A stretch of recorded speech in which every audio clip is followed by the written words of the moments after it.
Hello and welcome to the starting screen, and we're going to welcome our guest here in just a second. We're getting ready to go with Prime 2 Echoes. Primehack.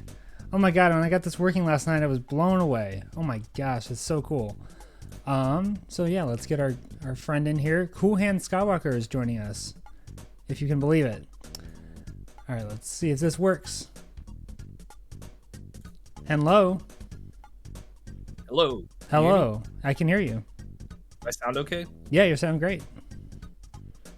I just got my, this is the first time I've used the Yeti in 17 years Yeah. to make sure it was still functional. It sounds functional, yeah. How you doing? I'm doing okay. I see you've added in the butt to the list of permitted terms, so I'm doing way better now. Correct, yes I have. This place used to be so fashy, but now we're clean. Now we're popping off. Looking good. Will fuck you? That's a good one. Yeah? Cool. All right. I'm just looking at the list of terms I'm allowed to use. Okay, I've got some notes. Thanks, man. I really need to turn Automod off. Dude, it's so hard. You have to go in and they make it kind of difficult. It's kind of out of the way. So it's just eh. It's true. But yeah, we're all set to go here. You're on your vacation. Excellent. I'm on my vacation. I'm ready to roll. That's excellent. What do you have any plans? Just pretty much this. Sweet. I want to fucking chill so hard. Yeah. We got our thing Friday. I'm gonna see Ian tomorrow. Mm-hmm. D&D Sunday. Other than that, no plans. Nice. Absolutely zero. Yeah, that's great. Awesome. Sounds like a good use of vacation. Oh yeah, and I'm not anti people doing things with people. I just have not many plans. But I'm making myself available too. So it's not strictly me time. I just did not want to work for a while. That's fair. Everyone needs some time off, and whether that's just lying flat on the floor, or getting out of or doing anything. Oh, dead on the fucking floor. Let's go. Yeah, and just lie there. I want to stare at the ceiling and think about something I'd rather be doing than stare at the ceiling for double digits of hours. It's not bad. Not a bad time. Monday. Yeah. All right. Well, I'm gonna load this up. I'm gonna make sure. Yeah, we're set. I'm gonna switch over to the correct scene. I'm using mod view for the first time in a long time. Oh yeah. So we'll see if I can use it effectively. Probably turn my lights on. There we go. Hi, people. Hello.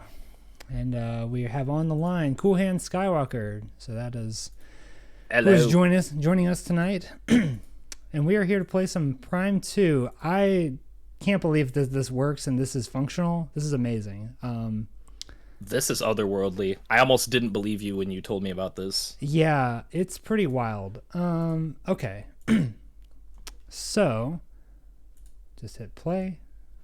I have very little to add because I've never played the second Metroid Prime game.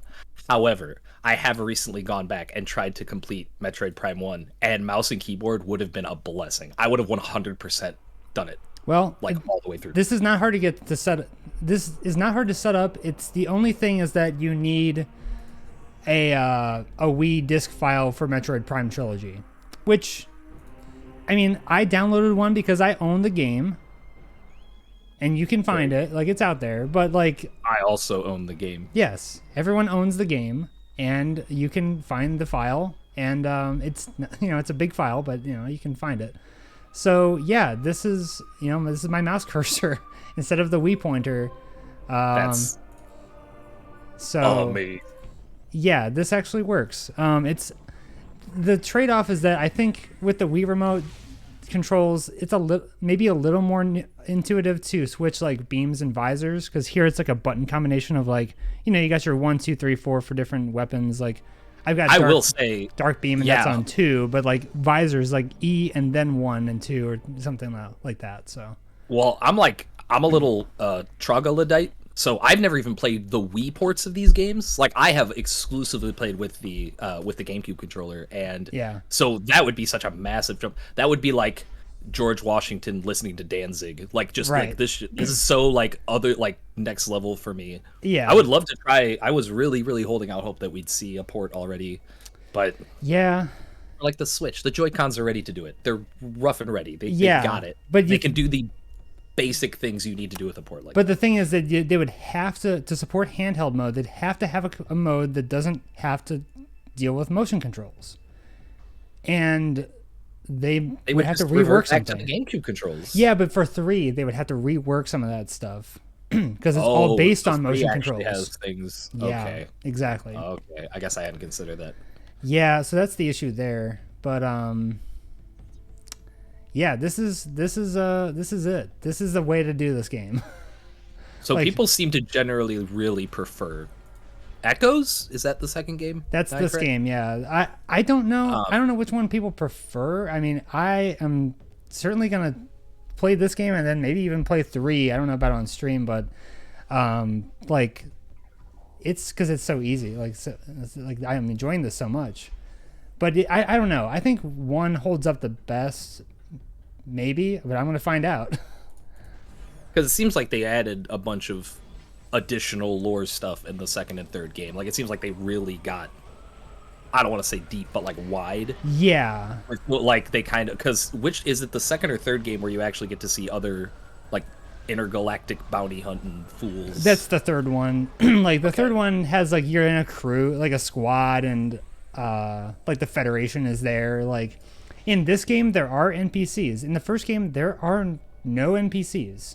You get directives from your computer. It tells you where to go. You don't see a soul that you're not shooting. So yeah, right. That's pretty much it. And this game, yeah, there are NPCs. They're so far. I don't remember this game super well, but so far they're mostly like the inhabitants of this world. But yeah, like it's pretty. I mean, I think I enjoyed it when I played it. It's been so long. I played probably Prime 1 once or twice, and then this game probably just once, and 3 probably just once as well. Can't confirm, but what is this thing? This looks like an interesting thing. A reverse Stargate. Yeah. Or just a regular Stargate. Yeah. Well, I've already made a Stargate. We did go to the Dark World, Thor: The Dark World. Best movie. Yeah, the best Marvel movie. Say some inflammatory stuff tonight, by the way. Yeah. We did do that last stream. I actually replayed through what I played on last stream because I played the last stream of this game on the GameCube version, and then I replayed through it again in this version. I played it was a couple hours maybe, but was it like a million times faster though? Yes. Well, because 1, I knew what to do, and 2, it was just like I can fucking ballerina this shit like. Yeah. This is way more accurate. So here's what I'm interested in. How much of this have you played with a mouse and keyboard? Or have you gone back to Prime 1 with mouse and keyboard? No, I've only done this game. Like Prime 1 I played all the way through. I didn't learn about this until I was like basically done with Prime 1. So I was just like, I'll just start Prime 2 and do that if I can get it set up. So I've only really just played a few hours of this with this control scheme. Because I gotta wonder, where do I go? This was never intended to have such precision like this. Like, it's not an imprecise game. It's not a sloppy game.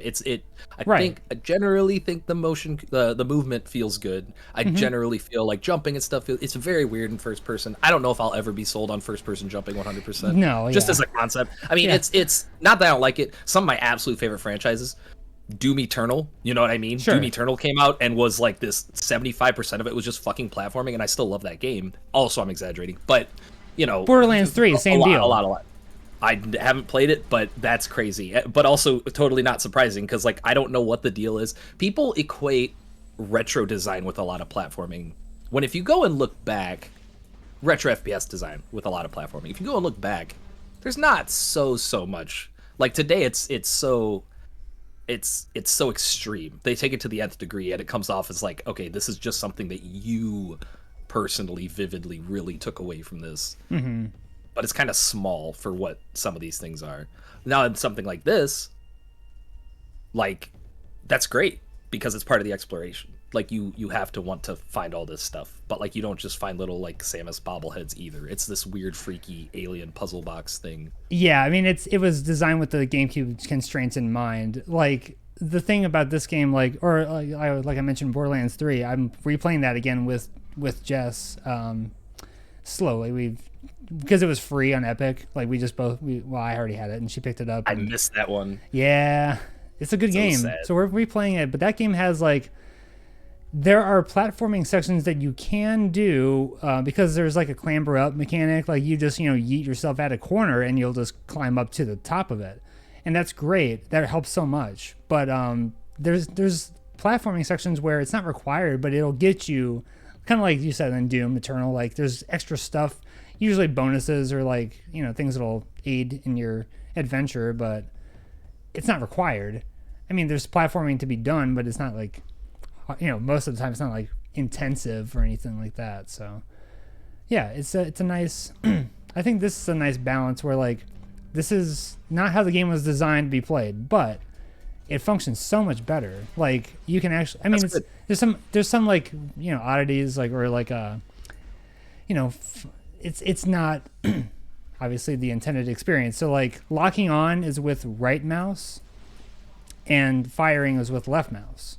So that in the sounds so nice. It does until it's like, until my muscle memory isn't there yet. Like I'm not there yet. So like, so like I was, that's all you do on the GameCube versions of these is fucking lock on, shoot. Like that's because that's how you target something and that's how you actually hit something. Here it's like I can aim, I can pinpoint aim something. Here, watch these guys. Like I'm gonna kind of mash my left and right clicks and like I got it, but like I'm just kind of mashing. Yeah. To hope I lock. The cadence is weird. Yeah, it's a very weird kind of with multiple targets, especially the movement of the finger. I'm just like, I hope this works, but like it's not that hard. It's just like when it gets a little more. I could hear you fluttering. That was a really good example because I immediately was able to. It's like that's it. Well, that's weird. So why do you? So question. Yeah. Why do you feel as compelled to lock onto things, or is the game designed in such a way where things are moving that fast? Because it almost seemed like in the hallway, it was a timing thing where like they kind of designed it to be a game where you'd be able to lock onto everything, or that would always be the best option. Yeah. Well, I mean, I'm just used to doing it because I played Prime 1 with a game, like not in the GameCube scheme, control scheme. So like I'm so used to doing it. And I'll probably get to the point where I don't need to do that as much. Like, but things do move fast in this game. So it is helpful for the flying enemies and stuff like that. But yeah, I guess maybe it's just kind of instinct at this point, but maybe I'll get over it. Who knows? Totally. And like, okay, that is... I've yet to experience the splendor, so... Blast shield on the door. So I need... Oh, blast shield powered by 5 energy pods nearby. More missiles. No, destroy all 5 pods at once. Oh, these things. You do need... I don't have that ability. I feel like I don't have that ability. Like, that's a door. How do I... It's funny because, like, the prompts on the screen are all Wii Remote controls. And I'm just like, I don't have... Well, I have a B button, but that's not the B button they're talking about. Yeah, that was messing me up really bad. Because I had to simultaneously look at this and then remember that like there was a 2 button ever in like the gaming pantheon, and then I accidentally went down this kind of rabbit hole where I started spiraling and remembering how many number pads there have been just in consoles, in like home gaming consoles. And it was this whole mess. Yeah. So I kind of hate this whole thing. I have no inherent hate for the Wii, but that kind of weird. It could have happened to anybody for any reason, but like that specific thing, I definitely feel a little more distance from the Wii now. I don't play a lot of Wii games in general, but this is one that people really, really want to see. And honestly, if you want to play this game, this is the way to do it. Right now, I would like to play the Metroid Prime trilogy someday.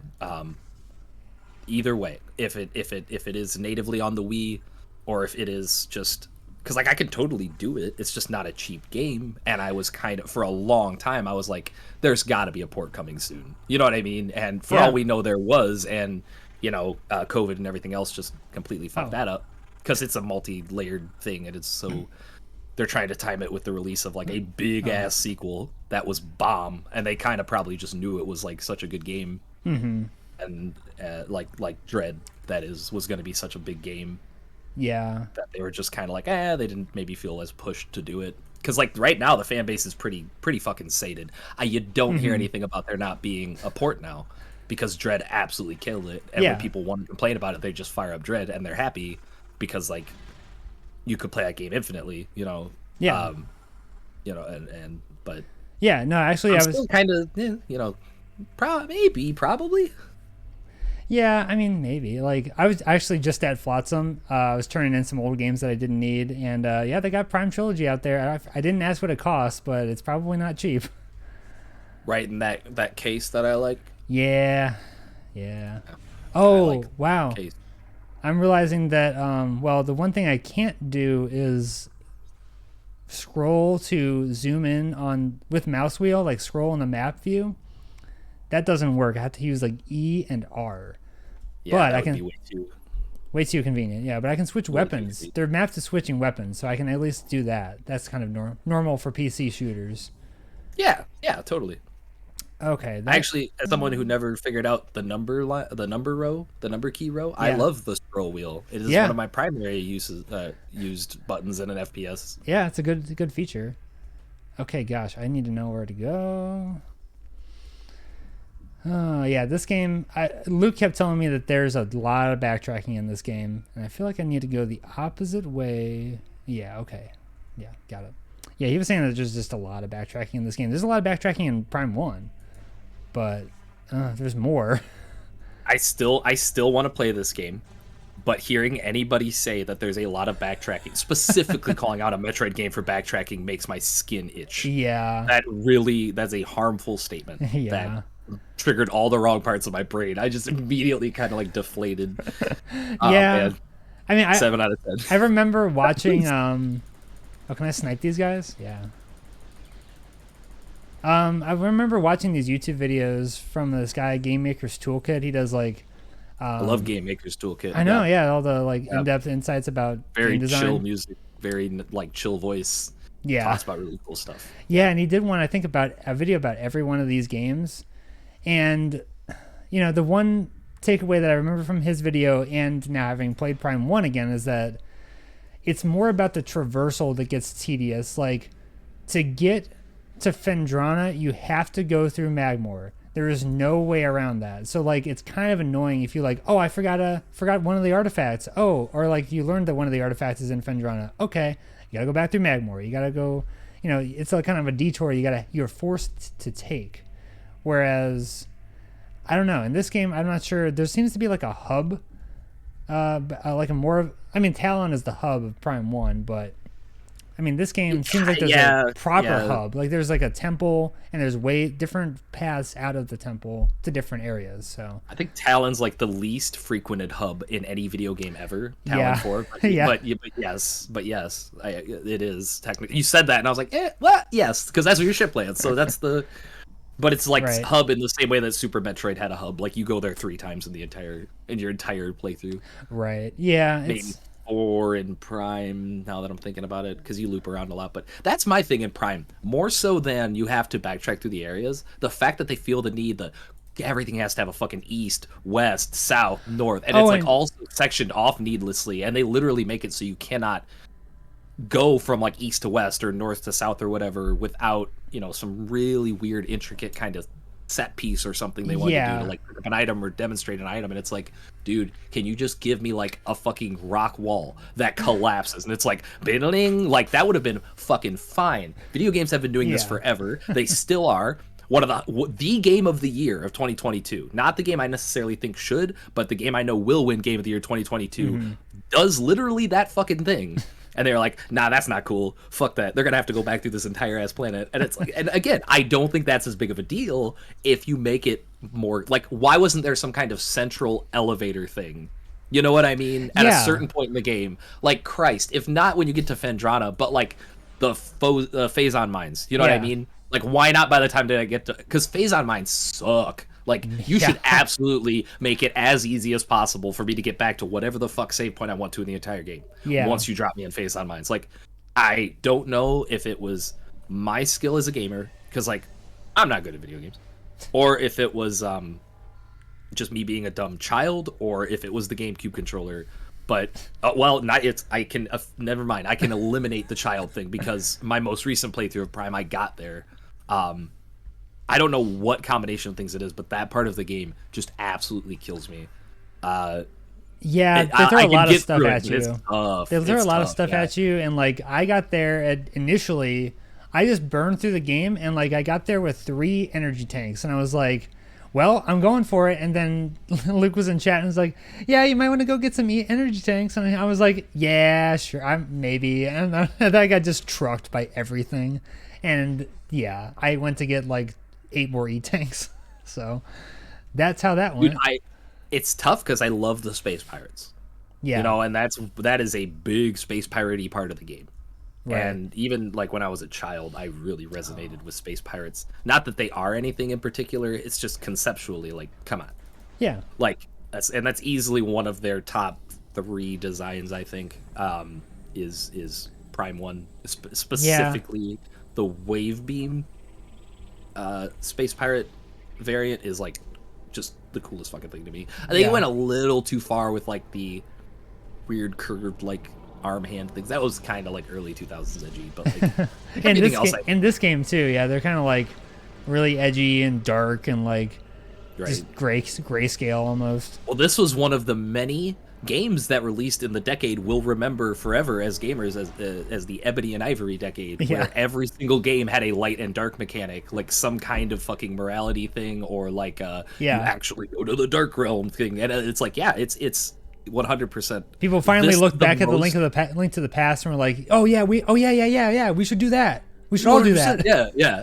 This is when AAA started going to ham. Yeah. And this is it.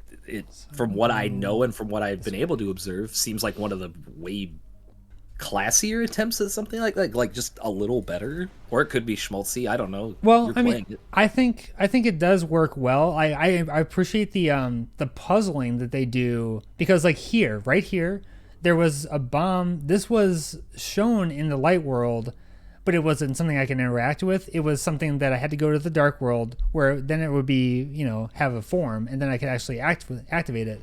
And so I did, and then it, moved the panel here in both the light world and the dark world. So it was like you had to go to the dark world to unlock it. And that's another step, but it's also like, I like that's an interesting idea, like to do that kind of puzzling with having you phase in between the different worlds. It can be tedious sometimes or annoying, but how did I kill that guy? That was weird. I don't want to do that. So if let's say if Shadow the Hedgehog is a 1 on the edgy scale, where's Echoes sitting? Well, no. I'm sorry. I'm gonna reverse the scale, because at first my theoretical implied that like it was the worst of its kind, which is true, but it's also the most extreme. Most edgy, I think if we're doing a number line, right? Let's 10. Do on a 1 to 10, 10 being Shadow the Hedgehog. Yeah. How are we feeling about Echoes? So far, I would say, it's probably like a solid 7. Like. Dark Samus is great design, like it's amazing, like it doesn't have a lot to say, or like you just have the vibe of Dark Samus, which is cool. But overall it's just like a really punishing world, which it's not like edgy, it's just like kind of grim. I don't know. Sure. They are 2 different things. Yeah, you could totally I've seen both. Sometimes both at once. Yeah. The first one's pretty, well, I wouldn't say grim necessarily, but it's like, it's not an optimistic game. Well, Prime 1 has it's also so like much very character. Haunting. Yes. Yeah, haunting, because there's no NPCs. There's no one to talk to. Yeah, you're just alone. It spooked me when I was a kid. I was big spooked by that game. Sure, as a child. Still, to this day, if I'm alone and it's dark, like, I don't want to play Metroid Prime necessarily. Like it's very like foreboding. You know what I mean? Like it is very. I still think that is one of the absolute best. Like it's got to be between Prime and Dead Space for isolationist. Oh yeah. Design philosophy outside of things like that are actually supposed to be horror games. And I understand that Dead Space is as a bit of that. Oh, this enemy came back. I think that's kind of limiting, but yeah, it's technically true. Yeah, but, I do. I'm really looking forward to the Dead Space remake because man, that game is so good. Now that is a game that could use a nice little remake. I think this Resident Evil 4 stuff is a little out of pocket, but I mean, obviously it was coming. Okay. Bizarre, I would say that because I just came back to our timeline where Dead Space released after Resident Evil 4, and I know what that sounds like, but listen, technologically speaking, there's a lot of things you could do with the Dead Space where the atmosphere is way more important. And I'm not saying it's not important in Resident Evil 4, but Resident Evil 4 is it's the original big dumb action. It's a big campy action game, yeah. It's like yes, and the set pieces are supposed to be just that. They're not supposed to be this immersive thing. You're not supposed to lose yourself playing Resident Evil 4. Right. It's a fucking awesome game. It is one of my top fucking 5. It's one of my ride or dies for sure. Mm-hmm. But Dead Space, now you've got something there. Now there's some pasta sauce there. Like you could, holy shit, like you could take something that was scary in 2007 and like I swear to you, man, I'm not like a very brave person at all, but they could absolutely make a Dead Space right now that would make me shit my pants. And that's not super impressive inherently, but I'm excited at the premise of something like that being like 10 times more threatening. Because I love Dead Space. I always did. Except for that fucking third game. But I just, it wouldn't be bad. Yeah. Yeah, the third game was do we know who's doing this remake? Not that's sure. Definitely something to consider. Because that, as excited as I am for the potentiality of a great remake, we have to accept the very real fact that the studio that made that published that game cannibalized the developer and is probably also publishing this one. Yeah, I don't know. I hope it's Respawn. Do you know how fucking dope that would be? Yeah. Oh man, Respawn's great. They're too busy with Apex and Jedi Survivor. Yeah, they should be. That's appropriate. Yeah, it's gonna be a fun game. I played Jedi Fallen Order on Stadia, so I finally bought a copy on Steam. I should replay it again and like not have to deal with the lag. That would be nice. I want to thank you, and I gotta thank Joe separately because you both played Fallen Order just around the time that Kenobi was coming out. You guys acted as like an unaware hype train for me. Yeah. Because like that kept the Inquisitor stuff just fresh enough in my mind that when I came into Kenobi, I wasn't like, oh, what the fuck? Because I had like played Knights of the Old Republic right before Kenobi. That was my closest link to Star Wars, and it would have been like a not good thing. To have just mainlined like Legends Old Republic lore and then jumped into Kenobi. Yeah. Which is, I think is a fine program. I do not dislike it, but it is a very, very different, even kind of like flavor of Star Wars. It's not punk rock Star Wars, we'll say. Right. Yeah. I mean, it's its own thing. Like, it's giving the fans what they want to see. I'm like, I'm all caught up. That's all I want. Jimmy Smits. Yeah. I mean, totally. Fucking awesome. Did not think we'd see that, man. I know. Yeah. I thought they were gonna give him the Mark Hamill robot treatment, like in Book of Boba Fett. I 100% thought if he's even in it, because there was a very real possibility for me. The whole like. I guess spoiler cast the whole sorry 30 seconds ago people the entire baby Leia thing just completely threw me, or not baby Leia, but that's the point. Young she's not Leia, yeah, it's very young Leia thing that was like whoa, and there was like Jimmy Smits, I'm like whoa, and they like hit me with everything at once, and it was like this very, I don't know, man, with fan service anymore, I've learned to just ride the wave. Yeah, because like if you start trying to like work out the plot holes, like you're not gonna have a good time. So just go with it. Yeah, if you can just kind of lean into this stuff, like I really don't think anything. I 100% understand and receive people's complaints about Book of Boba Fett. Yeah. While it did not personally make me like want to vomit like some other people, almost every single criticism I've heard has been entirely fair. I just like, sure. Yep, okay. But I thought it was fine. You know what I mean? Yeah. Best thing about Book of Boba Fett, we got more Mando. Like that was the best thing. Best thing. Yeah. And even that you can only have like 60% of because that fucking Mark Hamill thing they did. Yeah. Oh my god. James Earl Jones is a man that doesn't want to work anymore. Doing that with him, which they did, is fine. He's 91. Yeah, he's got his money and like a family and stuff. Like he just wants to chill. That's 100% cool.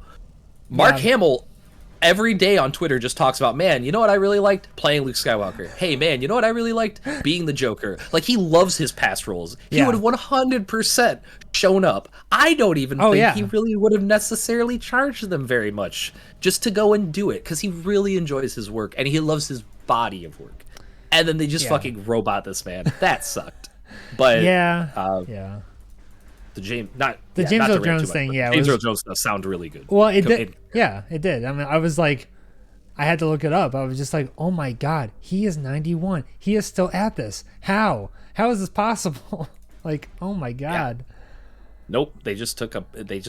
Well, James Earl Jones narrated the Bible on audiobook, so they had every word ever made to use. Oh wait, is it reconstructed? Yes. Oh my god. That company, Soundworks or something, or I can't think of the name right now, but it's the same company that did the Mark Hamill stuff. Where they used like audio clips of him narrating the novelizations and some of the other like outer. Okay, this makes more sense now. Or yep. And it sounds because like when he starts talking, it sounds great. It sounds just like Darth Vader in 1977. The problem is that also means it sounds like a human man, 40 fucking years ago. Like, it's not. That's not what he would sound like today. He's been in some stuff. He was in that Lion King remake, wasn't he? Like, actually, really. Like, that was. I think that was before the industry got privy to this. Yeah. I still only, as far as my knowledge goes, it's still only exclusively being used by Disney, and even more specifically the Star Wars side.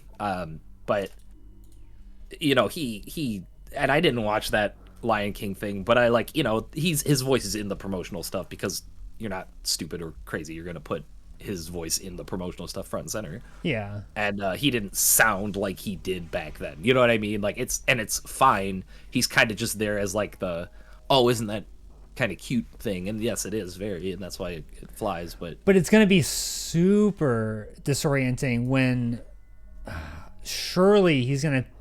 Like, is Hayden Christensen is in this? So what is that going to be? Like, is he actually going to try to talk, or I don't know. Like, dude, I have thought long and hard about this. Well, okay, so much in the way that they have to transition Obi-Wan into Alec Guinness Obi-Wan, they also have to transition into like this. And when I want to look at you with my real eyes thing, that wasn't James Earl Jones, of course. The implication has always been that his robot parts modulate his voice that way, so he takes his helmet off and he just sounds like but it's such a disconnect man. It'd be such a disconnect. I would be I think just really there is less than 5 seconds of dialogue from Darth Vader without a helmet on in the original trilogy. I think we're in anything goes territory. I feel like you're right. Personally. It's because I feel like we are so clear for this that it's because when he says that, he's like, like he's on his deathbed. So like you could really pitch anything to me, especially with the knowledge of the prequels too, because the OT came out cold to an unaware audience. The prequels now give us Hayden Christensen's voice proper. So when you hear Darth Vader voice now, it is 100% to you. Yeah, that's just how his outside organs modulate his voice. Yeah, I mean, they can explain it away. It's just like, for me, it would be kind of disorienting, but like, yeah, it's probably going to happen, and we got to be okay with that. It's actually something I'm quite excited for. I do want to see Hayden act as Darth Vader without the helmet on. Yeah. Badly. Like, very bad. Mm-hmm. I was really I guess not upset because it's kind of early, but I was upset that his first speaking thing, like Darth Vader's whole first speaking thing, was in his full costume, because I kind of got, I don't know how much you could do, especially because it'd be silly for him to like be pulled out of the tank and like someone's speaking to him and then they just like drop him back in, like that would be kind of silly. But I don't know what I was expecting, I guess, but it's still something. Hayden Christensen deserves a turn, like getting some more respect. He's one of those people. Like, I wish we could take like Jake Lloyd and Ahmed Best and get them in on this. I really do hope there might even be plans for that. I don't know what Ahmed Best can do anything. Yeah. Because he's an Andy Serkis style talent, but you know, I don't know what the fuck Jake Lloyd would do necessarily, but I'd like to, you know, Hayden Christensen is kind of getting a little closer to, you know, he's on the good side of Star Wars now. Yeah. Watching him tearing up at Star Wars Celebration when people were cheering his name was fucking awesome. Like, it's like, dude, this is worth 1,000 Last Jedis. Yeah. Just for this. Like, this was all worth it. Yeah. Hey, yeah, Mickle, it's me, Mickle. it is. What's going on? How you doing? He's here. We're just waxing poetic about a Kenobi. Yeah. And thanks for joining us. We're playing this weird hack of Metroid Prime 2. Oh, there's an upgrade. I really don't know where to go. Metroid 2? Huh? Metroid Prime 2? Is there a Kaizo Metroid Prime 2? I mean, there's probably randomizers for all of them, but I don't know. You'd have to imagine. I mean, I can't imagine what Kaizo this game would look like in the Dark World with like 5 of these guys like sticked on you at once, or like flying enemies, and like you're already losing health outside of these bubbles. So, all right, I gotta. Yeah, I was noticing that. That's yeah, that's a punishing mechanic. Oh, semiotic possession attempt failed, sucker. Come on. That's pretty metal, though. That's a cool phrase to be able to put in your game. Yeah. That brought back some of the points this game lost when you told me there's a lot of backtracking. Yeah. That's been my wall recently, has been backtracking. A lot of the things I've stopped playing recently, I stopped playing because of backtracking. And I don't know what is happening. I don't know if my brain's getting smaller or if I'm just utilizing it in different ways. And yeah, I think part of my brain isn't sharp anymore, but it's just like, it's not even really like an ability thing. It's just more like a patience thing. Like, I don't feel as compelled to like, it's like, nah, I experienced the part of this game. It's like a roller coaster. I'm done. You know what I mean? Like, yeah. Now it's all non-linear and stuff. Nah, whatever. Yeah. I've been feeling that with like open world games. Like, I was playing Horizon and I started Red Dead 2, and like those games are just so freaking big. Like, man, I just started Forbidden West. No, Zero Dawn, because it's on PC. Oh, gotcha. Yeah, and it's just like I could easily finish either of those games, but I just have to pick one, I think, and go with it because that wouldn't bother me as much as backtracking, because and something like that I could just like march for like hours in one direction, and I never necessarily have to pay any credence to what I left behind me if I cared to. Specifically like Prime 1, and I forget what else I was playing recently that just had like a buttload of backtracking, and I was like, I'm not cool with this. I really wish I could remember what it was. Yeah, I don't know. I mean, like this kind of game, it's a lot of backtracking, but I don't know. I mean, it can get tiresome, but I mean, the worlds are so detailed. Like, I don't know. It's a trade-off of like, you know, Red Dead, just barren America, and like, there's interesting things along the way, but it's just like there's nothing really to look at until you like get to the next place. But like New Vegas style, kind of ugly and flat. Yeah, but like, I don't know. There's stuff to see in Metroid Prime, like all these games. Like, they're kind of you can get tired of these environments, but like they're at least a little more interesting. And I really don't know where to go right now. If only thematically, like it's not even. Where could I go? Mikkel, this is actually a PC dolphin emulator hack called Primehack, and if you want to learn more about it, there's a command for Primehack, but also it's basically a emulation of Metroid Prime Trilogy, but we've hacked in mouse and keyboard controls, so we're able to just do this and spin around, which is does Dolphin emulate 3DS at all? Dolphin does Wii and GameCube. Gotcha. It's basically a Wii emulator that, because the Wii runs GameCube games, so I think 99, like, a pretty high percentage of GameCube games run perfectly fine on Dolphin. And Yeah, it seems like that's the main way people emulate Wii and GameCube games. Yeah, Citra is 3DS, right? Okay. I would be very interested to see if like there was something like this for like, because this would get me to play Kid Icarus Uprising. Like, right, that would be very nice. I don't know. So I bought that on 3DS because the shop is closing. So because the physical cartridge is way too expensive for my taste. But dude, what's wrong? What's the deal with the game? Like, what's that? Why would you want to play it on emulator? You had to, well, specifically with a mouse and keyboard setup. Oh, I don't know how you would play it on emulator the way it's designed, because you, in lieu of a second analog stick, you would aim at enemies and stuff with the stylus. So you were in a game that was mostly a shooter, honestly. You were aiming with your hand, like your big ham fist, if you're me, covering like 75% of the screen real estate. In addition to that, you had to hold the entire console with one hand, and also like actively be pressing like a firing button and a jumping button and a this button. It was just like to the point where, and I don't know if you remember this, but Kid Icarus Uprising came with a free stand for your 3DS. Oh, right. And it was like, oh, nice. How nice of them to include a pack-in stand. It was a goddamn necessity if you did not want to develop carpal tunnel at like however old you were. So I've got to find one of these. Yeah, or just don't, because let me tell you something. I honestly am developing some wrist problems at this stage of my life, and I just think about how it felt to play Kid, and I finished that game, and I played a lot of the online multiplayer in that game. It was not a nope, I'm done kind of thing. It was a man, I hate you. I hate feeling you, but I love playing you kind of thing. That's how good it was, though. It drove me to come back to this control system, which was just absolute dog shit. I don't know whoever greenlit that title for that and not the Wii, because on the Wii, that game would have kicked ass. That would have been either the second or third best Wii game, hands down.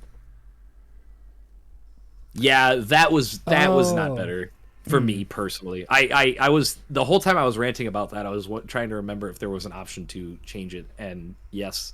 And it wasn't as painful, but it was just way less feasible to hit anything, because there was if I remember correctly, you could not adjust the sensitivity.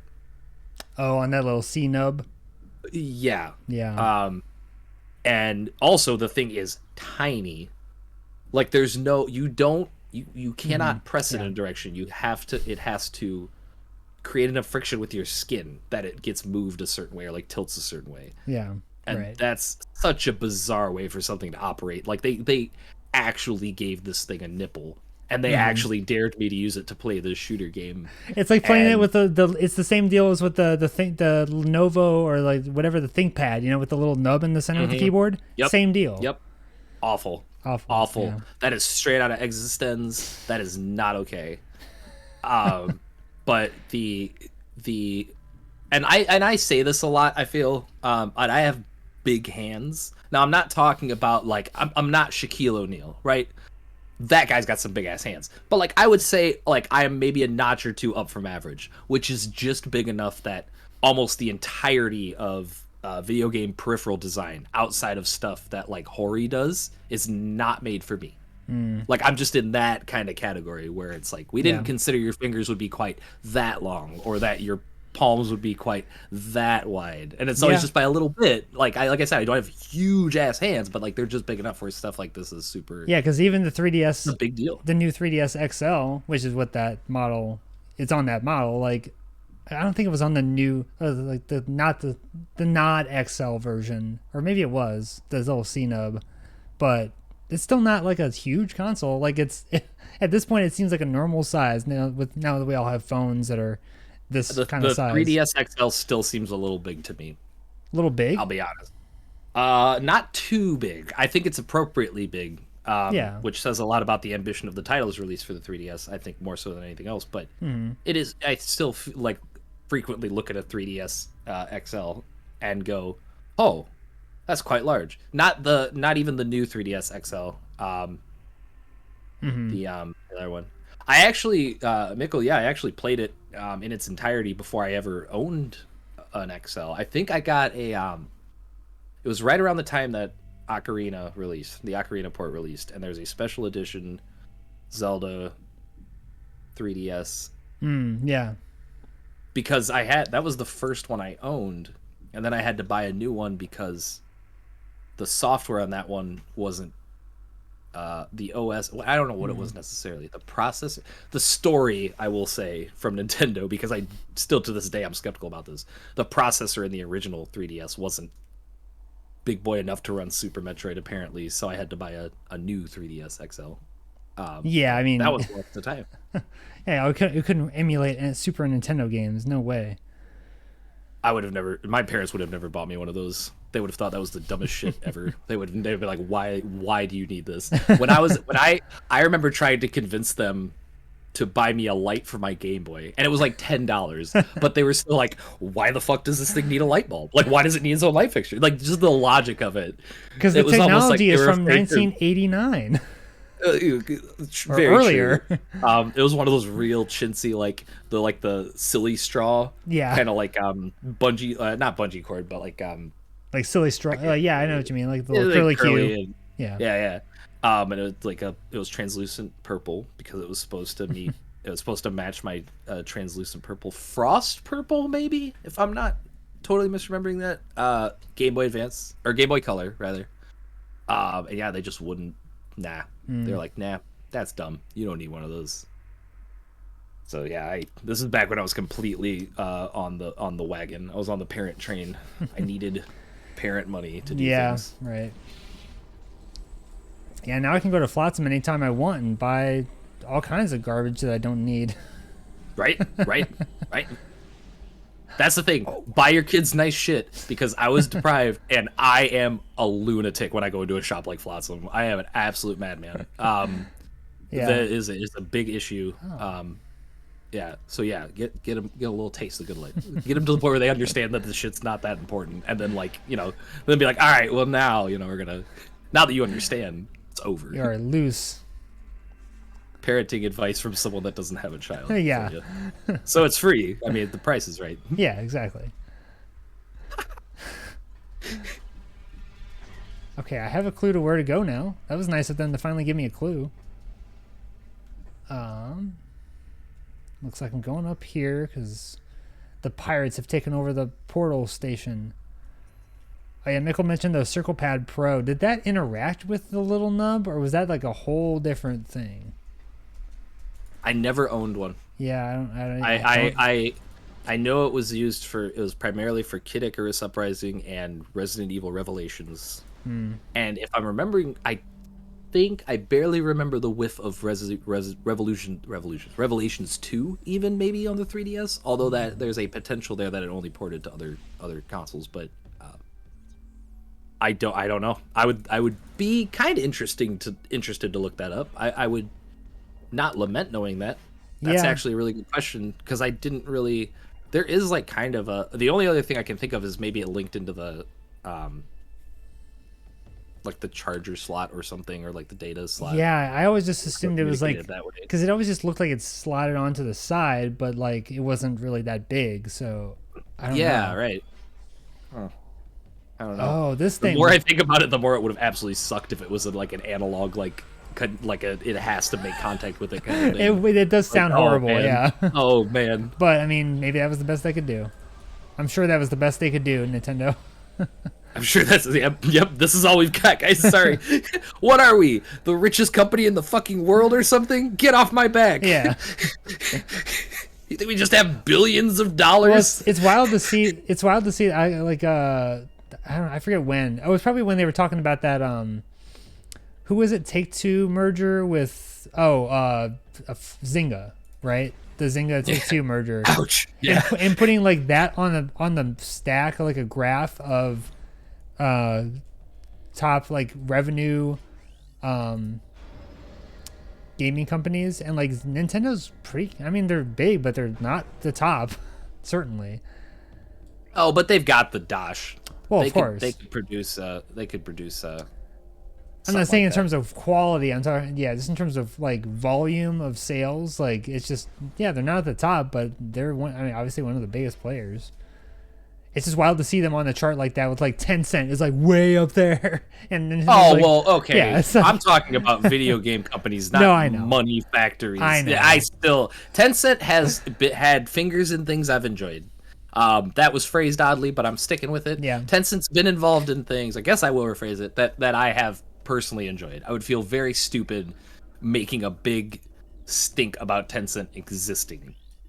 But it's a bit much. And not like in a way like, I don't think, like, what the fuck are humans doing with this amount of money? Like, any consolidated group of human beings, how the fuck are you making this much money? Yeah. It's scary in the way that I know how people are, and everyone's got agendas. And, like, if Tencent just wanted to fuck off and start their own country, they could do that. Like, that as like a company, as an LTD. They're on the GDP. They're on the GDP stack. It's bizarre. Yeah, it's so otherworldly to me that a video. This is 100% the kind of joke that Back to the Future 2 would have had in it, if they had been maybe slightly more prophetic in their vision of the future. Yeah. As opposed to like not at all. Yeah. Kind of. Almost got it with the color scheme.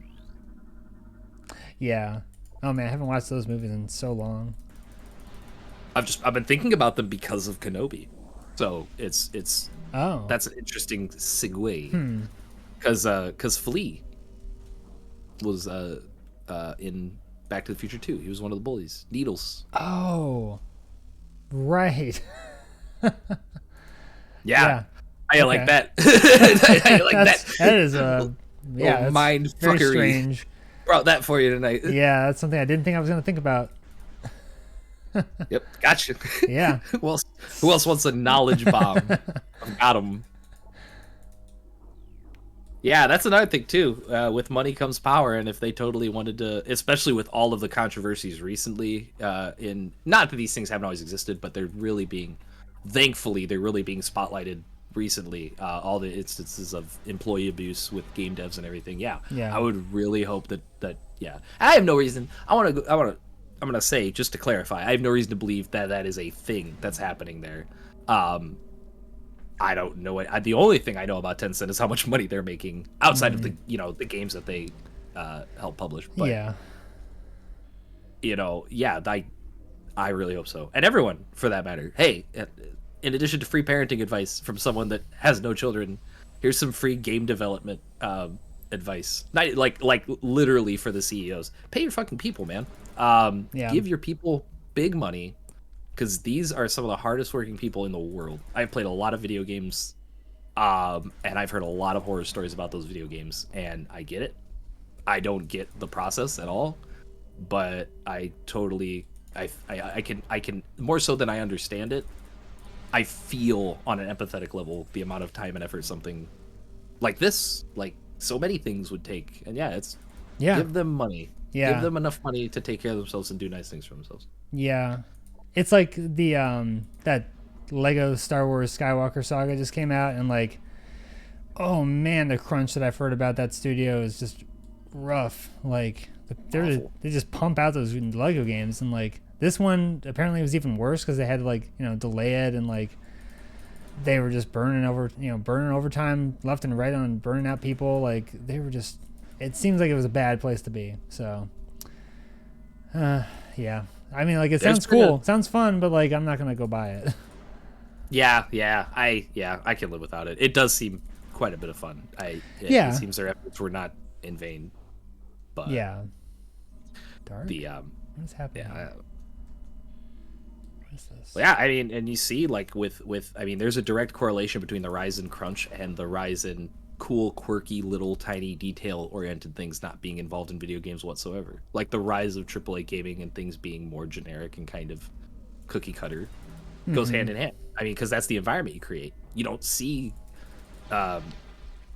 if you see cute little things that are fun and cute, they are 100%, usually 100% just an indie thing. It is so hard to like find games that have more character now, or games that are more like specifically in the AAA scene, games that have more of like an identity now. And I think that's because you make it a factory job for people essentially, and that's horrific. Like it's yeah, not that that's the only or even the biggest issue with the practice. Just saying, like it's also a very, you know, for people that are a little bit more gimme. Like there's your buy-in to be upset about this. Like from a selfish perspective, if you want to be, yeah, here you go. It's also a quality control issue. So yeah. I mean, I was seeing someone today on Twitter just saying like about how, you know, there's part of this is nostalgia, but also like they're talking about the PS2 era. Like those games just kind of had a better feel and flavor. Like, because, you know, you think about like I'm just getting into the scene because I have a PS3 now, and like Jack and Daxter and Ratchet and Clank and like those kinds of character based like games that, you know, they're around, but they're not made by AAA studios anymore. Do you think we've seen the best character game, like character platformer game? Not including Mario. I mean, okay, like a Banjo-Kazooie if you have to remove Mario, go ahead. I'll leave this up to every individual person because it's a question. Yeah. I don't have this answer. I'm just very interested because you said that, and I started thinking about how many of them there were, and I started thinking about how people tend to stray away from that outside of things that are revival projects, right? Ukulele, big one. Yeah. Recently, Ty the Tasmanian Tiger. Yeah. had port of both of the games to, I think there were two, and I think they both got ported to the Switch. Yeah. I think maybe Steam too. Which is dope, by the way. Ty the Tasmanian Tiger, big cool. I never not played a that. Mario killer. Never played that, but that sounds cool. Get the port. Yeah. You will not regret at least trying that out. It's worth the 15 or 20 minutes you're gonna play before you're like, yeah, I'll definitely play this game. Rayman, huge call. Thank you, Rayman, Nicole. yeah. Yes. Beautifully called. Yes, absolutely. Rayman is a big one that I played. The first Rayman. Sorry, the first 3D Rayman 2, the Great Escape. And then I now own a copy of Rayman for the PS1, original Michel Ancel. Nice. Ubisoft, yeah, not really. So the original Rayman, oof. Oh, the 2D one. Yeah, I mean, it is animated and scored brilliantly, I think, for the most part. The design work is really cool. Yeah. But it was a big sprite game. And I don't love big sprite games. I don't hate them. I like a nice medium-sized sprite. You know what I mean? I'm more of a Super Nintendo kid than a Genesis kind of kid in that regard. Yeah. Which is weird because primarily most of my life I owned a Genesis and not an SNES, and that was kind of a later edition, but I can't explain it now. I think I played a lot of platformers on the PlayStation 1, and those were still kind of holdovers from like late era 16-bit design philosophy stuff. So, but yeah, I guess the thesis is play Ty the Tasmanian Tiger. I forgot where I was going, but try that. Well, I mean, it's interesting. Like with Rayman, that series went from 2D to 3D and back to 2D, and Legends now it's done, dope, I guess. by the way. Legends is one of the best platformers you'll ever play. Yes, it's if amazing. anyone is up for more Rayman's flavored stuff, because really, honestly, the best thing about Legends is it's nothing like Rayman. It's more like Donkey Kong. More like Donkey Kong Country. It's like Donkey Kong Country on steroids. Yeah, occasionally. The music levels, like they really just go hard the whole way. Some people don't love that. Like it's a nice change of pace, but there's so many good ideas in there. Like sure, and there's so much game by the time you get to, because I forget, was Origins the first one and then Legends? Yeah. By the time you get to Legends, there's so many stages that it's like, okay, if like 0.5% of these are like music stages, so what? The designers want to try something, and it's fun. Yeah, they're fine. They're not gonna be my most played levels if I go back and start playing them individually by any stretch of the imagination. But like the first time, cool. You know what I mean? Like, oh yeah, it surprises you, and it's like, oh, there's a new song, and like, you know, you just get surprised by it. But it's yeah. People really shit on auto scrollers kind of universally, but I'll tell you something. Just like there are room for games like Uncharted and The Last of Us, there is room for a nice, tasteful auto scroller. You know what I mean? Of course. Never the bulk of the experience, and I never want them to be long or like arduous, but like just throw it in there, and that's exactly where that lands for me. Just nice, timed decently, it's used as like a thing that punctuates in between the different worlds, and sometimes the methods to progress to the other ones, at least thematically. Like, yeah, at least gives you something else to do, and like you don't have to think quite as hard about like, oh, this is just fun. Like, it's just fun. Like, you can just enjoy it. And yeah, but it has so many, like, all the other levels. Like, yeah, there's so many great ideas and things happening in that game. Like, yeah, definitely worth replaying. I should replay it at some point, but who knows when. There's just so much of it. I probably try to sit down and actually play all the way through Rayman Legends like 3 times a year, and that is actually it's a longer, kind of long game, but it's a nice, it's cheeked up, man. It's a big chonkus game. Yeah. Nothing wrong with that. I think that's great, but man, oof, I get tired awful easily, and I find it hard to focus on. Well, that's the thing. Know. Like, I'm gonna keep playing. I haven't played in a bit, but I should mention to you, like, I'm gonna definitely play more Bayonetta, because like that game is just goes so hard, like with everything that it does, and it's just like always fun and interesting, and like, yeah, like I'm not gonna play it every day. Like I don't know. It's like it's not like the kind of game that I am often drawn to, but it just does it so well that I'm gonna keep up with it. I love it. I love things like that. Yeah. I like the buy-in of Bayonetta and things that like that, and Vanquish and other Platinum things, where it's like, here's a cool concept. Here's some easy to remember like factions or groups of interested parties. Yeah. Here's just some shit that makes no sense and is completely off the wall, but like we structured everything where that wouldn't matter when it came game time anyway. And it is the most rock and roll thing of all time. Yeah, Bayonetta and Bayonetta 2. Bayonetta 2 specifically, that is just some of the best. I don't know. There might be some tier lists restructured actually by the end of my Vision Quest that will end when I get to play Bayonetta 3. Yeah. My personal best of list may have a little bit of restructuring because not on the individual title side, but like the franchise side, I think that it's time to revisit that. There's been some absolute shakeups, Jimmy rustling in the last 5 years.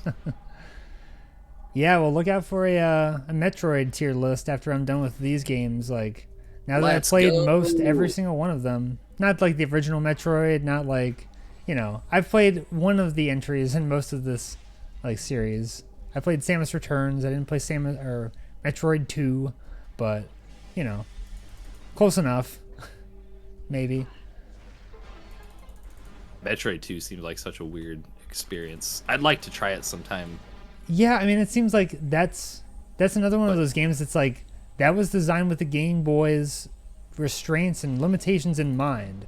Samus Returns does not have the same tone as Game Boy Metroid 2, but it's fun. Well, you can jump around in Samus Returns and have like a good time. It's a fine game, I guess, but like, I don't know. For me, as a Metroid game, it's so very just mid. It's like not offensive. Samus Returns. Before the biggest thing for me, and it's weird, but one of the bigger things for me is just the utilization, specifically the utilization of the melee attack mechanics. They barely didn't have it figured out yet, and then I think they utilized it a lot better. And it may just be enemy types and stuff. I personally haven't been able to sit down and figure out with myself what happened. I don't feel like putting the time in. That's for my YouTube peoples, but it seems like they really nailed the melee stuff in Dread and kind of dropped it in Returns, and that had a huge ripple effect, I think, on the mechanics of the game at large. Like, they really tried to integrate it really heavily, and they wanted all these big cinematic boss fights, and I get that because but I feel like they could have just shaken up the premise like a little bit more and gotten that, instead of like going to such lengths to make what is essentially the same boss fight ad nauseum feel very different or challenging the fourth time. Yeah, I mean, like, they're different. There's like you said, 4 some different variations of the same boss fight, and it's like, that's fine. Like, at least they well, I don't know if I want to. I mean, I think everyone here has played these games, but spoilers, Ridley's in that game, and it's a cool moment. That game has over Dread. I mean, that's exactly. I was saying that last night. That they made that choice to put Ridley in that game. We got Kraid in Dread, what's next? If and when there's another Metroid 2D Metroid game, what do they do now? Yeah, Kraid is a like Ridley always comes back, but Kraid is a super Palpatine move, which and that's the good side of that, right? Like that's Kraid is the good Palpatine thing where it doesn't matter because he's a big green space monster and also one of the best boss fights in that game, right? Yeah, that's if you can bring Kraid back, surely you can find a way to shoehorn in Ridley. I'm still kind of half waiting for like a DLC or something that just kind of adds a Ridley boss fight. You know what I mean? Kind of low tier, just kind of sneaks one in there. Not like they don't tell people about it, but just kind of like they don't acknowledge why it's odd. Like when the boss rush came out, I was like, maybe we get a bonus Ridley stage when we complete the boss rush or something, and totally would have been delighted and not surprised, I think is the perfect way to nail down how it would feel awesome. Yeah, totally. And like, yeah, I mean, I'm just kind of like spitballing, like, okay, well, what are they going to do for the next game that they put out? Like, if Nintendo keeps working with them, there will be another entry in this series, and maybe they just go with both Ridley and Kraid, or I don't know. Come bring back whatever the guys are, and I don't even know the names of the other bosses in Super Metroid. Like, just the other bosses in that game. I don't know. I mean, yeah, they could. I feel like it'd be a little hokier in like an actual Prime 4 to do something like that. Like I fully expect when like Ridley will show up, but like sure, or Meta Ridley or whatever that is. I'm hoping Meta Ridley. I mean, Ridley's one of those characters that only is improved by being mechanized. Let's say, like the bad robot boy group. I've never been upset that Mecha Ridley was in something and not just vanilla Ridley. Again, because he's a big fucking space lizard thing, and it doesn't matter. He's just a design. He's just a concept. Yeah. But like, play to your strengths. You have a cool ass designing concept, and that's kind of exactly what Dread was allowing itself to do with like Kraid, and they were like, okay, let's just let this be what it is, and look at that. Yeah, like it doesn't need to make sense. Like, I was actually watching a YouTube video with developers from Retro talking about Dread, and they're like, maybe some of them were like, prefacing their words with like, oh, this might be nitpicking, but like, they could have used, there's that scene in Dread where like you get into a big empty room, and that actually, it's actually a room that is never really used for anything, but there's a big set piece there's a big creature being dissected in the background, and like that could have foreshadowed or like done something to give you a hint that Kraid was coming up. Well, yeah, maybe that's why they released their game. I mean, it took them. That was just the world's sickest bird. Sorry, they probably didn't deserve that. But also, it's kind of funny that's because Dread took 16 or 18 years to come. How long did it take Dread to actually come out of Trizanos? Yeah. Well, I mean, it's like obviously, Samus bold of them to go pick in that fight. Well, I mean, he was saying it with a lot of love, because like, he was also saying like, I think everything, like the art, everything that was tweaked, or like things that they enjoyed it about Dread. It's just it's a different kind of game, and not the game that they were typically making. They made these games, like these are very different kinds of games, but they're in the same lineage. It's just like. There's all kinds of ways you could do it. To their end, I immediately knew which room you were talking about. So obviously, it's a very valid point and criticism, because you said that, and I was like, "Yep, I know that room." Because I walked in that room and kind of expected something to happen. Right. I think probably I would venture to say most people probably could recall that, because that was kind of a really like kind of and like one of the rare issues of a pacing hiccup in Dread, I will say. It was just an interesting, like, well, I mean, for that room, like, it's just an interesting, like, I don't know. It's obviously like set dressing, but they could have done something with it, but they didn't, and that's fine. It's just like, that was their choice. Oh, here we go, the third key, and I probably have to fight something here, huh? Oh yeah. Big third key. All right. Gotta use the light energy. The light. So the thing about the beams in this game is that they have ammo, and like that's tripping me out. Yeah. What is that? I don't know. Yeah, the beams, the dark and light beams have ammo, and like I don't need to use them here. Like, I mean, these enemies I can fight with a power beam, but these are some things to hear. These are some. You're not getting sold on this game. I feel like this is the game that maybe people don't return to as often because like it's a little weird. I still feel like I pretty frequently hear high praise for this game more than 1 or 3. Huh. I still feel like I may have specifically heard some people say this is the best one. I have a strong feeling that the vibe on this game, at least the way that I remember from the last time I would have been involved in this conversation, the vibe on this is the best of the 3. So hearing anybody say all these whack ass things about this game makes me really do like some like what would I even do? Get on the internet? Ew. Like I don't want to fucking look at reviews for things, but like I don't know how you would like. Okay, so like in the last 5 years, Google, how did people generally feel about? Yeah, there's no Steam reviews for this game. Yeah, fuck. There should be though. Yeah, I just want big green text, generally positive, or in big red text, generally negative, and that's all I kind of be like, haha, I win. Yeah. Yeah. Point proven. Someone should invent that. That could be. There should be an abbreviated search engine. There should totally be like a very like 2 or 3 words only or 1 sentence only allowed search engine. Yeah. Maybe we'd have to come up with. At least in America, maybe we'd have to come up with some kind of license to use it, because I don't think everyone should have access to. Or I think the people that want that already have access to a search engine that'll basically give you a sentence of out of context information. But totally for some people that'd probably be great. I would enjoy it quite a bit.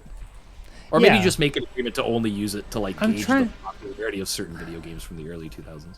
I'm trying to think of a site like that might exist already. I'm not sure, but well, so where I've been finding some of these ISO files and things, there's a website that I've been frequenting, and I'm not going to say what it is, but there's like people can rate the games on there, and it's like, okay, that's interesting, but like I don't know who's rating it. Right. So yeah, I don't know. You just gotta do it like you did in the old days and talk to your friends. Yeah. Well, and that's the thing. I think I now have like 3 friends who have played and ventured to complete this game. Yeah. I just don't have a lot of opinions on it, like outside of people that aren't. Okay. That's standard thing.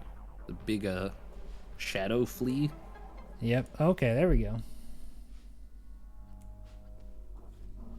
How many keys do you need?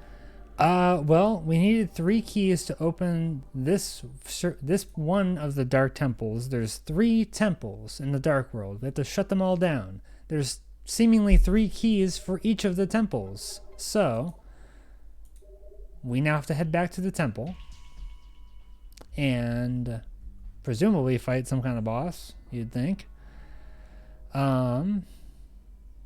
Yeah, so... How would you put keys in this game? Why would anyone do that? That's so scum. Why'd they put keys in there? I don't know.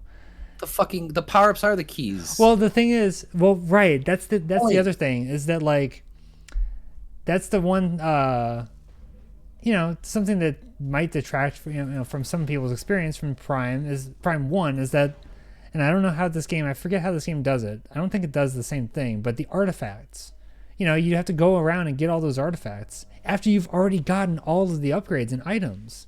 I immediately thought about that after. I guess I had not considered the key that is not technically something called a key.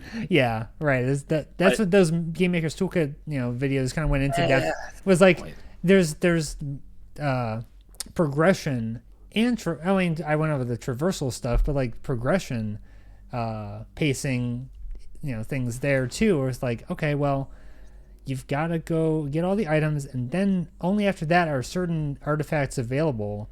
Maybe it's only a couple that are only available after the last upgrade, but still, like, you might not know where they all are. Right. Right. Maybe they should just, maybe the answer to this is to take Sonic Frontiers and put Samus in it, because Metroid has enough street cred to survive this. Yeah. Sonic does not. Oh, Sonic has survived so much. I think he's going to be all right. He's got his own movie now. It's unkillable status. I was thinking about that the other day. It may also just be, it's like a Darth Scion kind of thing where he's like, failure not only is okay, but it actually kind of sustains him. Yeah, right. Like if Sonic started being super popular again, and well, no, okay, not a knock against Sonic's popularity, because Sonic, I think, is pseudo popular again. Pretty popular, yeah.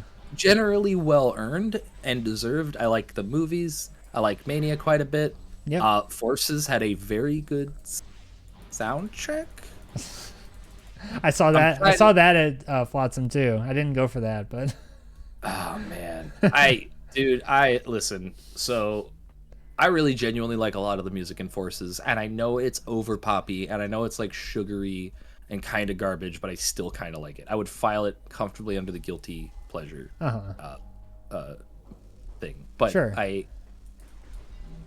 It's so weird. You can't have your cake and eat it too anymore. Like Sonic Adventure 2, man. Dope. Yeah. Probably the height of the Sonic games, honestly, for me in general. And I know I don't even know if that's, I don't feel like that's super super spicy to say. I feel like that might be popular enough for me to get away with it without people like jeering. It's possible. But, at least the definite, for me, height of 3D Sonic. But now it's like, if you want to play something a little more like, kind of a little more refined, because there was a healthy amount of jank in Sonic Adventure 2. I think if you want to play something a little more refined, you're kind of limited, because, recently I also started playing Generations again because of my foray into first person Sonic Generations. Right, yeah.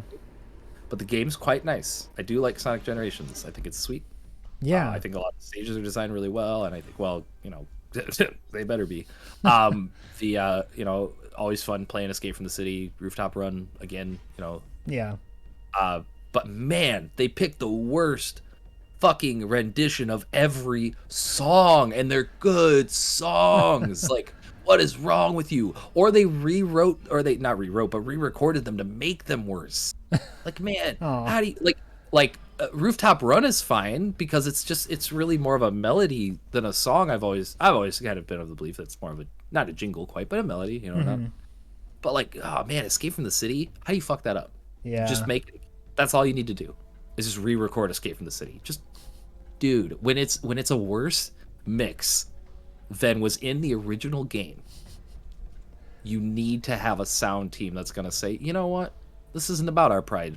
This isn't about where we planted a flag. This is simply about preserving the experience, and it fucking ruins it to me, because you can make all kinds of arguments that mechanically 3D Sonic hasn't been good in its totality. I'll hear them. I'm not closing my ears to them entirely. Yeah. But I have a great love for Sonic Adventure and Sonic Adventure 2, more so too. And the music is such a big part of that. And in every subsequent 3D Sonic thing, go back and listen to the soundtrack from Sonic Unleashed, Sonic Forces, Sonic Colors, even Lost World to an extent. Excellent music. Really, really cool songs. I mean, it's, Sega sound team, it kind of can't miss usually. Like, Generations is one of the rare examples where it was an entire miss. Yeah, I just... That's too bad. It is really only a crime of overachieving at one point. It is not even overachieving, I mean, because it was all well and good and did so much to help support the vibes. But it is only a crime of at one point they had done such a stellar job with all of these things individually that once it came time to push them all together in this big meat pile, which is great. It's yes, Reach for the Stars, amazing. Go listen to the Sonic Generations mix for Reach for the Stars. It's dog shit. It is horrific. Because I that's where I put the game down. Was the Sonic Colors stage, or one of the Sonic Colors stages. I was like, nah, fam. A turret section, dude. How do I get out of this? Okay, I can't move the cursor. So there's Oh, did you soft lock the game? no, I'm actually controlling it with the what is the analog stick, but not the analog stick. It's WASD, and it's inverted WASD. That's cool. So this Ah, game had Dark World, Light World elements, and it has a turret section. yeah, I guess so. So it's such a product of its environment. Yeah, really. It's the least punk rock that anything Nintendo related has ever been, maybe, except for maybe Mario Superstars, Mario Party Superstars. Yeah, good game, but yeah, not very punk rock. I mean, it's okay. It's very contrived. Everything about the game is contrived 5 fucking ways to Sunday. Especially when they just turn around and do the thing. Like, that's my favorite thing. Nintendo's the only company in the world that can keep their current place in the Forbes list by doing shit like the Mario Party Superstar. Haha, just kidding. Super Mario, or the Super Mario Party. Haha, just kidding. Mario Party Superstars thing. Well, yeah. Sorry. I was mislabeling it. I was talking about Super Mario Party. No, Superstars is great. Sorry. No, yes, I was talking about Super Mario Party. No, Well, Superstars is the good one. That's the one where they finally just shut up and did the thing. Well, yeah, I mean, like, you could also make the argument that, like, those should have been one game. Like, have some new stuff and some old stuff, and then maybe people would have. I mean, people bought those games for sure. Maybe because they were the only one available. Yeah. Yeah. Well, I mean, but I would need the option to 100% like Cask of Amontillado, the part that was Super Mario Party, like completely like build a brick wall between the rest of the game and it, and like. Was there a mechanic that they used that was like? Was there a mechanic that was bad or like not fun? All of the mini games were motion controlled. Oh, they were every all? single one. Oh. Dog shit. It's total garbage. I don't mind motion controls at all, and I think there's totally a time and a place. But there should never be a game like that on a system where there are different control options that is exclusively controlled. Oh yeah. Well, yeah. It's wild. Harping on that last night. Nintendo's not a huge accessibility not kind of game at all. Company. No, Alien is making Alien. Nintendo is making weird future Alien technology that also somehow looks like it was still minted in 2008.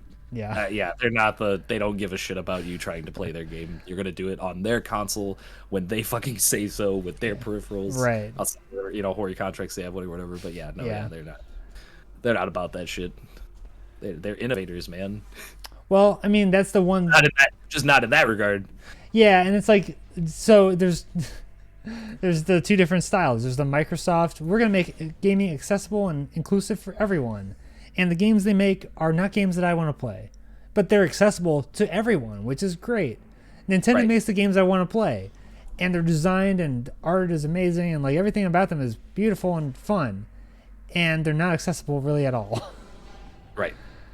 It's just unfortunate. That with the absolutely crippling blow of, Microsoft also has almost the entirety at this point, I think, of their game library accessible. Now, I understand two vastly different arenas, right? Nintendo's catalog is 15 million times as big as Microsoft's at this point. Yeah. But still, I mean, accessibility. I'm still very impressed with Microsoft. Not enough to buy any of their products since I was like 13, but I'm still very. They make good peripherals. They make good peripherals. I guess, yeah, you're right. I buy a Windows controller every 2 years. Yeah. Absolutely. Okay. Correct. Yeah. Yeah, but in terms of the software, not so much. I mean, and now I might because they have so many more studios under their belt. Like, the Hellblade developer. Like, I want to play that. Powerbomb. Okay. Well, luckily, they've never been, or at least recently, they haven't been very interested in exclusive IPs. So. Yeah, and everything they make is on PC, so I don't need an Xbox. Exactly. So. Exactly. I have Steam. I don't think I need an Xbox still, and that's the problem. I wish they would. I really wish they would get back to a point. I would buy an Xbox, man. I'm not like I'm not a console wars. Bully. I don't not own one because I think people who do are stupid. I don't own one because there's no purpose outside of maybe Game Pass, and it's like, but Game Pass is a rotating thing, and I don't know. There are probably a couple real fringe like Xbox One games, not Xbox One games. OG Xbox. How are we identifying the actual original Xbox again? I have no idea. Did we decide that? I guess I've been out of the Microsoft conversation for so long. I don't even know what the current terminology looks like. I don't understand. Yeah. Yes, could I even get away with calling it a? Like I've heard OG Xbox. I've heard OG Xbox, but OG Xbox, I guess it's just a little clumsy. Original Xbox, yeah. I'm not here for the branding. Anyway, there's probably some OG Xbox games I would pretty much lose it over. Like blood, like give me some Bloodwake. You know what I mean? Like, nope, don't know what that is. Super big, but give me some Brute Force. Give me some Bruce Lee Enter the Fist. Give me some. That's the thing. That's the thing right now that I'm kind of hunting around for is like, what stuff? Because like I have this PS3 that actually is a launch PS3, plays PS2 games. Like, what's still only available on PS2? Like, there's got to be some things, but a lot of things been ported. So you know what is only available on the PS2 to this day? What? Literally about 268 different JRPGs that are undefeated. Absolutely masterclass, best of show, big old Magnum Dong JRPGs that are fucking cool. And there are tons of those, and maybe it's not my thing exactly. I was gonna say, you're not gonna take full advantage of this, but that is a fertile field. I know like Persona 3 is only on PS3, I think. Maybe it got ported. Maybe it got ported to something else, but big fan of the soundtrack. Never played the game personally. You were playing Persona 4 though, right? Yeah. Oh, I love Persona 4. I love Persona 5. I've never played. I came along with 5. I wasn't. I'm not gonna lie and tell you what I played. I was playing, Shin Megami Tensei at launch or anything. I came along at 5, and I went back and played 4 because again the soundtrack hooked me. It's just way easier to play 4 and 5 than 3 right now. Yeah. Oh, sure. Yeah. Not really compelled to do all that work because, Personas also kind of work. It's like going to school and playing a video game. And it's like, it's fine, but I don't want to go through a bunch of work to set up like a PSP emulator and be like, oh fuck, this is a game about working and studying. It's like, pissed, because all the study I would have to do, I would literally every time I have to figure something out like that, I feel like I'm studying for something or I'm applying a knowledge somewhere. I turn around and I just play this game where I have to pass a fucking test. No. Yeah. I love Persona, but no, when I love Persona, I boot it up and I play it, and when I'm done, I can just put it away. It's not I'm gonna figure out an emulator before I start playing this. Some people can, and some people tell me it's not that hard. That's fine, and I've done it. Yeah, I was kind of banging my head against the wall at first with this hack because I was trying to just run it with a GameCube Prime 2 ISO, and that did not work. For whatever reason, that did not work at all. But the Prime, you load up Prime Trilogy and it works just fine. So I just didn't want to have to download a 7 gigabyte file at 1 megabyte per second. So that was my problem. But I bit the bullet and I am better for it. Yeah, seemingly way better. I mean, yeah, this is going pretty smoothly. I just got the light beam. I've got to go back to this big room because now I have the light beam and now I can go through this area and do whatever that entails. Okay. I'm noticing something about this is bizarre actually, maybe. Or I could be a little bricked, but the in the butt and will fuck you are two separate. Did you have to permit those at 2 separate times, or was this in the same instance? Because now the fact that they gel. No, I think it was 2 separate times. Nice. So weird. They were so close to figuring it out. It's just such a the thing about context, and just they made sense in context. I wouldn't have. Oh no, I got to go back to the dark world.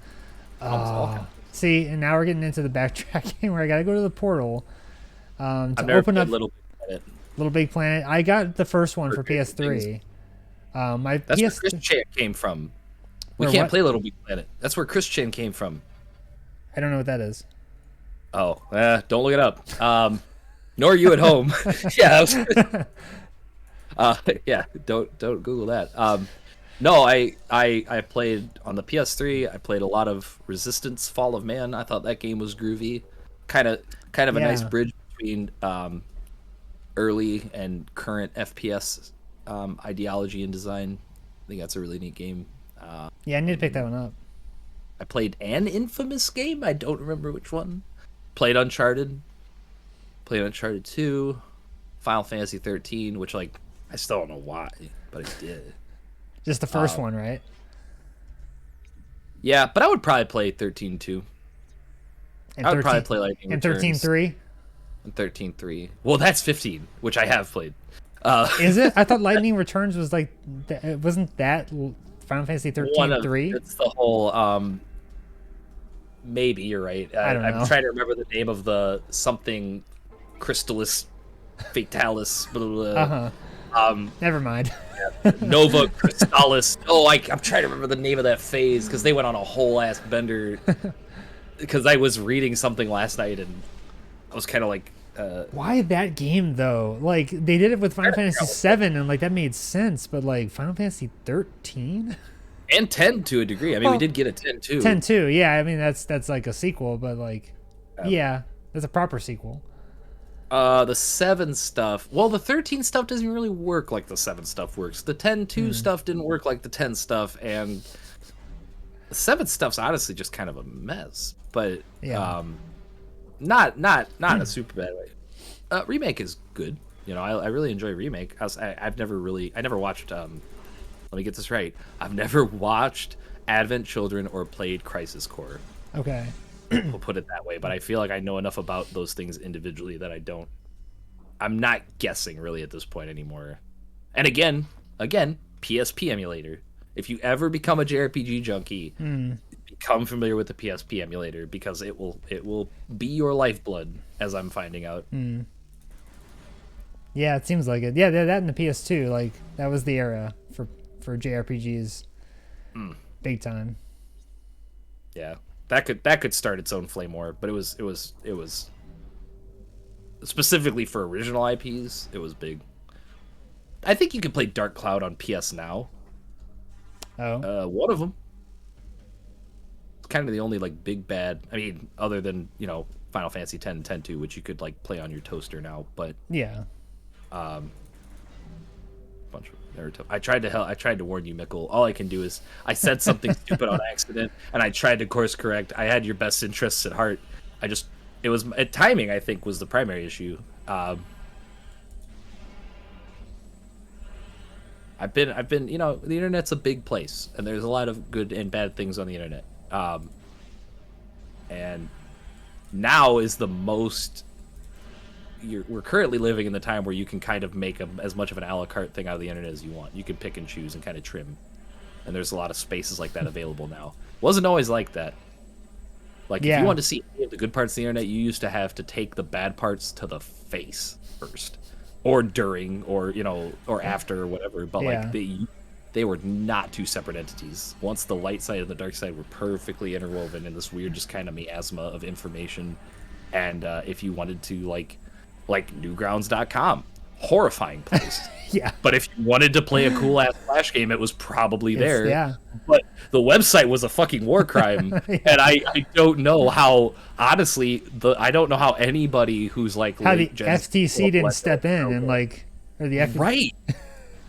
Like, I'm not about government intervention necessarily, but Christ, someone should have said something or done something. Like, God, every once in a while I'll get a flicker of a memory of something that was hosted on Newgrounds, and I'll just be like, oh my God, it gives me goosebumps. Alta cringe. Yeah. Horrifying. Alien Hominid was cool. That's all I got. Yeah.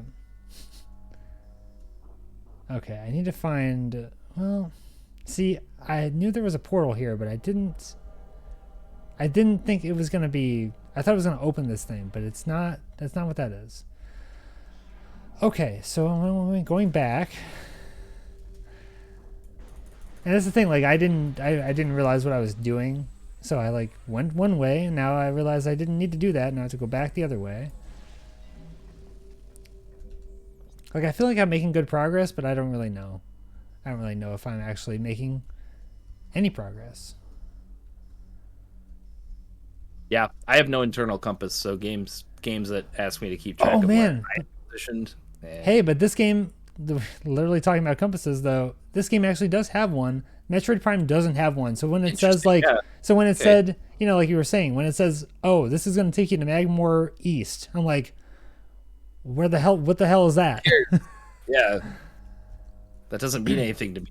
I had to like, yeah, I had to like, kind of like interpolate from like the overworld of like the world map, like where it's like the hexagonal form of the map. Like, okay, I think this lines up with that.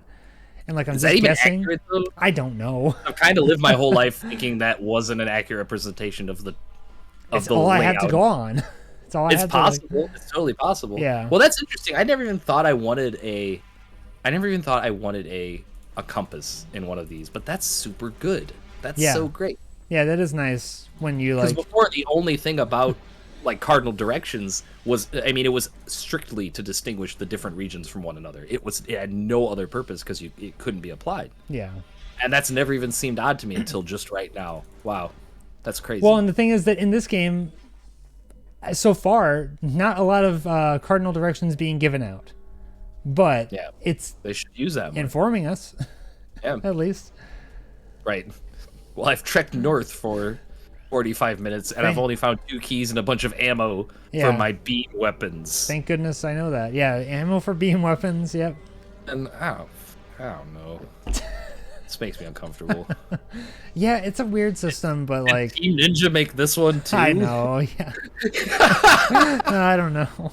Man, maybe I don't need to play the whole Metroid Prime trilogy. I think you're saving me a big heartache. Honestly, I think you play one and you're the first one.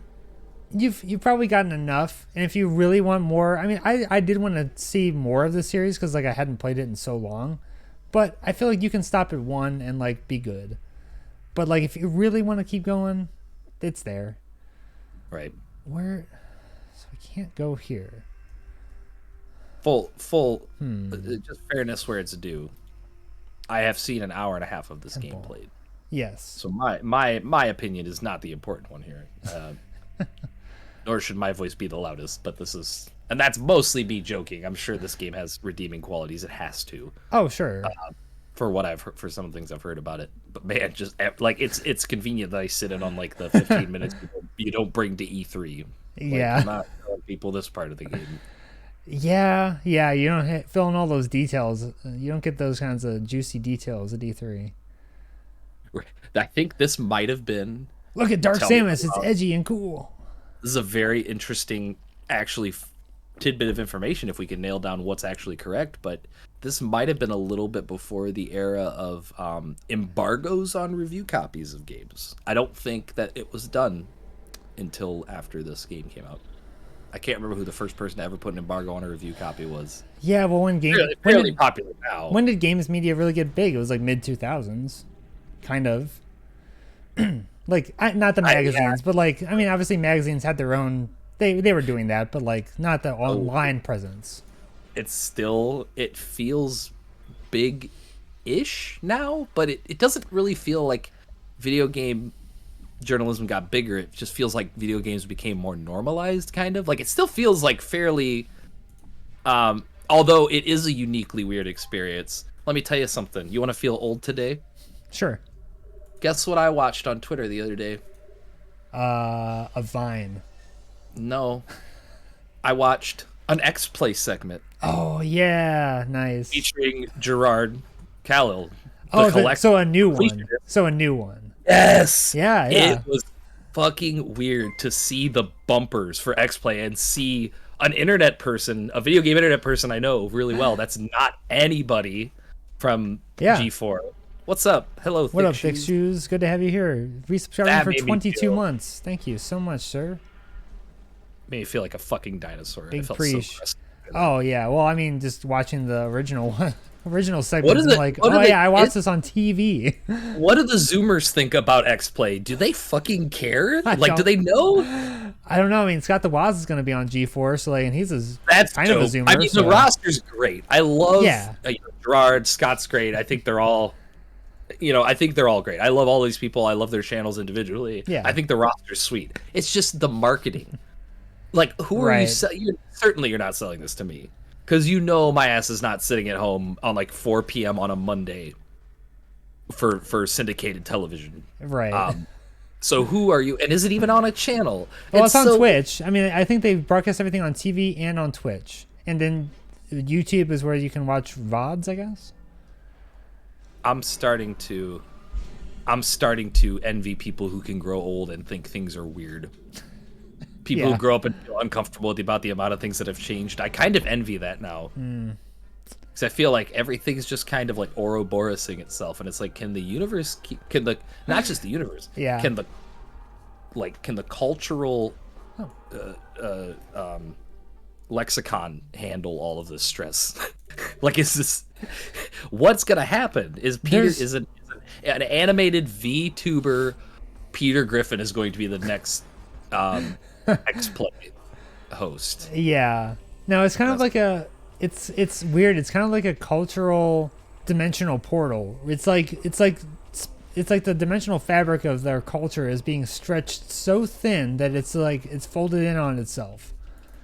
You know? Take one more hit and tell you exactly how I feel about that, okay?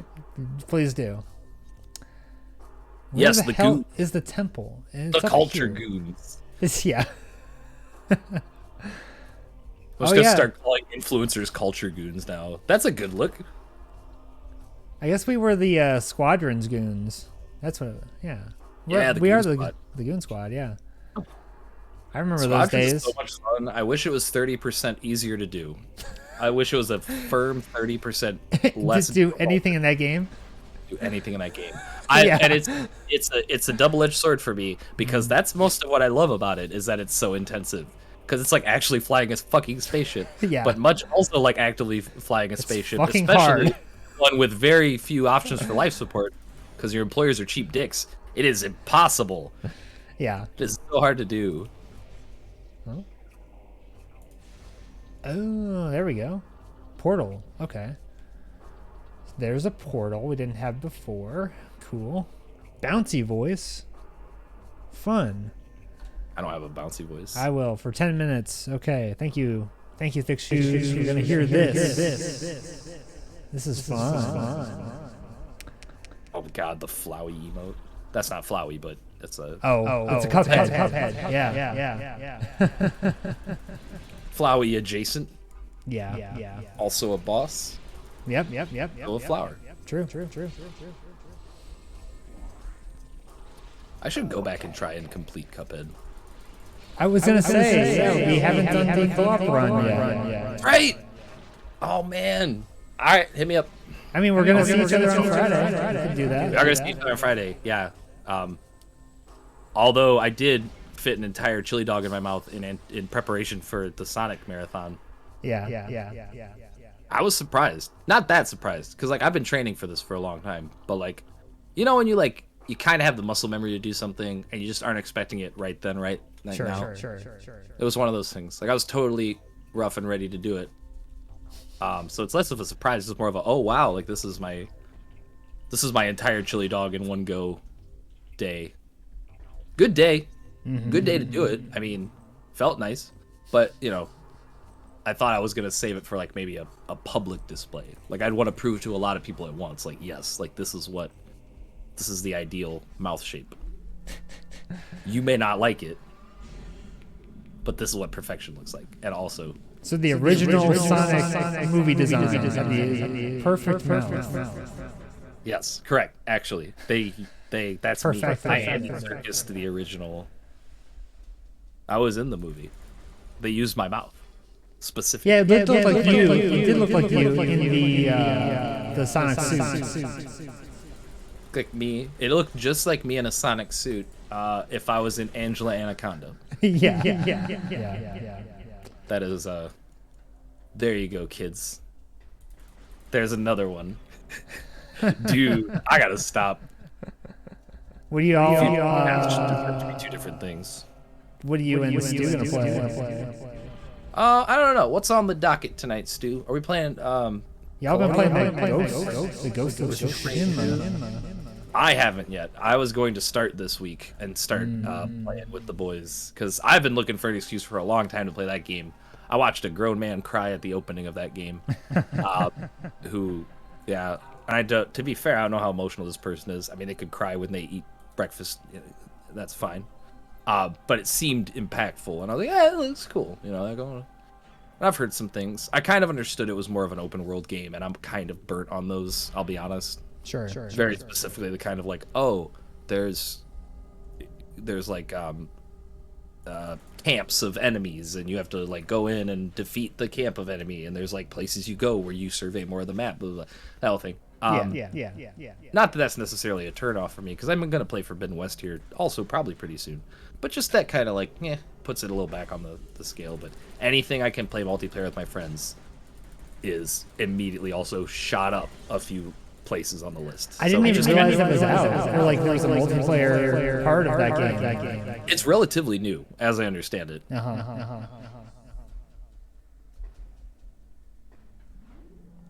haven't bought your plane tickets yet? You want to fly out Thursday? Damn, what time would you get here if you flew out Thursday? Just theoretically. It's a long flight. If you go to the store before you fly out, can you grab Miles and I a Circle Pad Pro? Just one a piece. Maybe you find one of those at a gas station or something. Yeah. Understood. Yeah. Doggy stuff first. Well, keep us updated, and then also about the status of those Circle Pad Pros then. Yes, very important.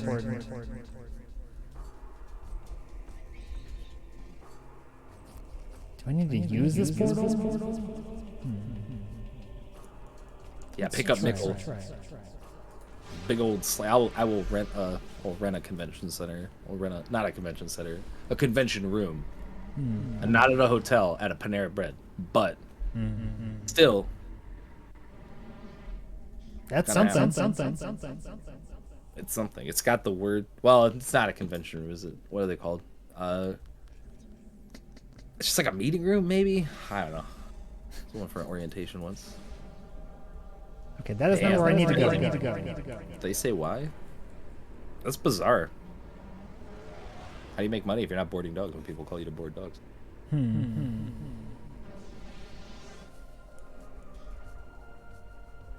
Dog boarding is so weird to me.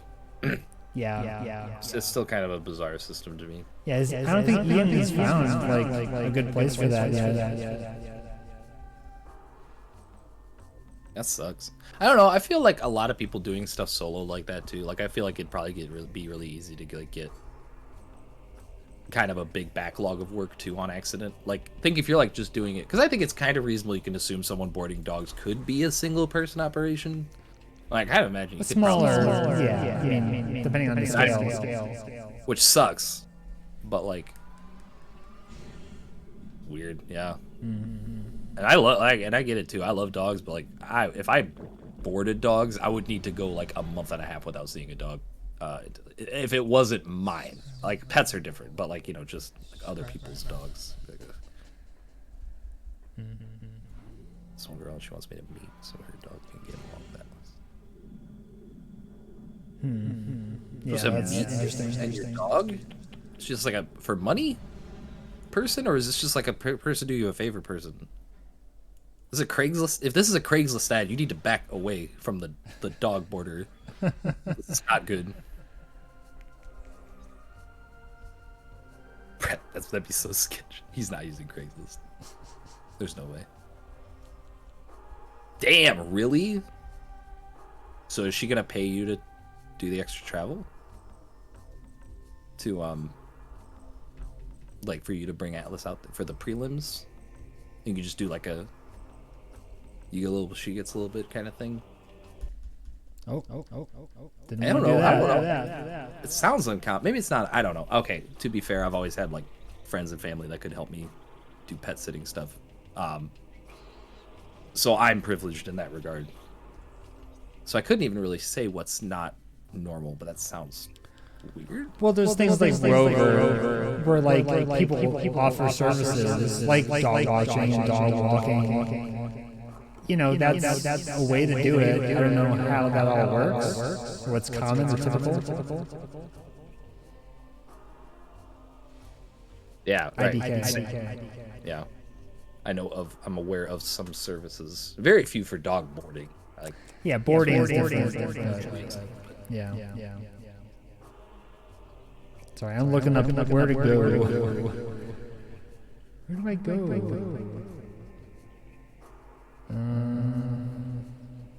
Oh, there's an energy tank? Oh, I want that. Dang it. Well, that sucks, man. I'm sorry to hear that. That is very, very stressful. Yeah, that sucks. I'm sorry, I figured that out, dude. I hate just making phone calls, let alone trying to figure all that shit out. That sounds hellish. Yeah, it'd be cool to hang out with Ends too, like in IRL. Yeah. Ends posted about the Super Nintendo World opening next year. Man. Are we all going to Japan? No, in Hollywood. The Hollywood Universe. No. Listen, if we made an attempt to go as a group, sure. I think that's another country occasion. I mean, I would go right now. If it wasn't okay. Sketchy to travel. That's a very good point. See what things look like. But, yeah. I mean, but where's the other one at? Where's the one in America at? I think it's the Hollywood Universal. I think. Yeah. That's Universal, no less. They're a Universal like property. Yeah, is that the Universal in Tokyo or Kyoto? I forget. Really? Yeah, I didn't know Universal. it was an independent thing. It's in. Oh my god. Yeah. What do you think? Oh man, just like culturally speaking, what do you think like the Japanese take is on every ride at Universal? Because I bet that's interesting. Like, do you think it's a cookie cutter thing? Because if you go back and look at like Disney World, right? If you look at the different Disney Worlds around the globe, they did different shit. So like, how cool would that be? Like, there might be. I don't want to look it up. Yeah, I have a feeling that Universal in Japan is like McDonald's in Japan. It's totally different. It doesn't have any of the IPs and properties that we're used to at a theme park here. They might have like Kamen Rider teacups, though, is what I'm saying. Well, like, that's true. Now, because they don't have anything to do with Universal. But I don't know. There might be some kind of weird. There's all these big merged entertainment companies. Someone has to own the rights to. Someone at Universal has to own the rights to something related to Kamen Rider. Yeah, I do not know. I think we've been 10 minutes on this bouncy voice. It's such a. You're not hearing it. Well, I guess maybe if you're hearing it on the stream, but it's jamming my voice pretty good. So, but thank you. Appreciate you. And as always for the 22 months subscription. Thank you, dude. Okay, I can hear myself think again. That's cool. Gosh. I have to go to like a space pirate something, but I don't know where that is. All right, well, regrettably, I think I'm going to have to drop on you. Yeah, no worries. Thanks for hanging around. Appreciate you. Yeah, absolutely. It was a good time. This is an excellent way to start my long voyage into doing absolutely nothing. So thank you. Yeah, it sounds great. Enjoy it. Cool watching you play this Metroid game. That hurt me deeply. But I still have every intention of giving this a try. I mean, Christ. I do think I will live to play Kingdom Hearts 3, so it's probably only fair that I play Metroid Prime 2. Yeah. Fair enough. But I also will try this out. But yeah, this was Yeah. Bittersweet. If you need, I would love to. You know, if you're interested in getting this working, just let me know and I can help you out. But it's pretty easy. Yeah, so. I may hit you up for a small toot. Yeah. Well, yeah. Have a good rest of your night, dude. Yeah, you too, brother. I will see you around. And Sounds bye, good. chat. Bye, everyone, and thanks for hanging. Yeah. Bye, Cool Hand. See you later. Later. The good dude. Always good to have that guy on.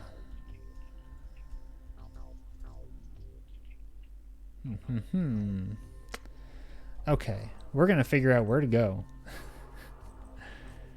So I wish they would bold, or like this guide is highlighting all the missile upgrades and energy tanks, not the key items.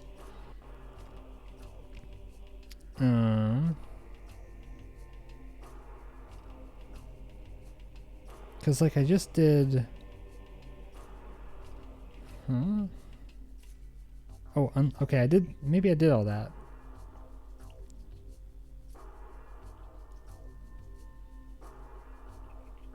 Okay, receives a light beam. Okay, so I did that. Dark Aegon Temple Key 2. Light beam. Oh, they are highlighting them. Okay. We got key 3. Okay, so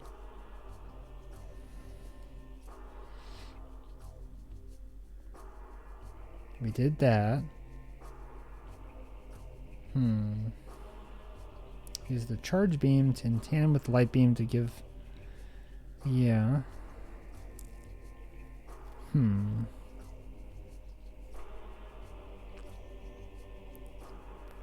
Okay, so lacking the super missile, you can't penetrate the green door on the west end of the area. Head back to the doomed entry region for now. Doomed entry. What the hell is that? Is that in here?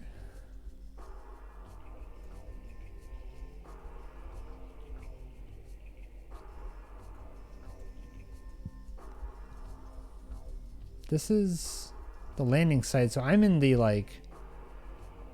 I need to go to Aegon. I'm way in the wrong area. I think. We're gonna move out of here. And... go back to Aegon. Maybe we can find what they're talking about. The one weird thing about the movement in this hack is that, well, the fact that you do lose analog control for your strafing. So like in the Wii version, you would have strafing with your nunchucks analog stick. Here you don't have that. So when you go into morph ball mode, it gets even weirder because you can only move in 8 directions. And you can't control the camera in that mode, so it gets kind of weird, but you do move faster, so that is nice. I love the coming out of morph ball and like straight into running animation. It's slick looking. Doesn't always help me, but it's cool. All right, I should take off that caption, huh? Cool Hand is no longer on the line. Turn that off. We don't want to stop the emulation. I'm so glad that's like an easy... that pausing the emulation doesn't like crash everything. Although I should save sometime soon to hedge my bets. You never know when things will go awry in something like this that's literally hacked together. Okay, they said doomed entry. What the hell is that? Like, I feel like I want to go to the temple. Oh, the energy. That's where I was. Did I miss something there? Oh, man. I guess I need to go up. Like up here, and then... So I can't go that way, so I have to go this way. Okay. God, just the ability to maneuver efficiently and look down while I'm jumping. Oh my God, is that a godsend for first-person platforming? Oh, wait. What's this? Yes, the E-Tank that I was, I guess, reading about. I knew that was something I could do. I just forgot that I just only needed the bombs to do it. Great. There's a save point back there. that I think I'm gonna just take.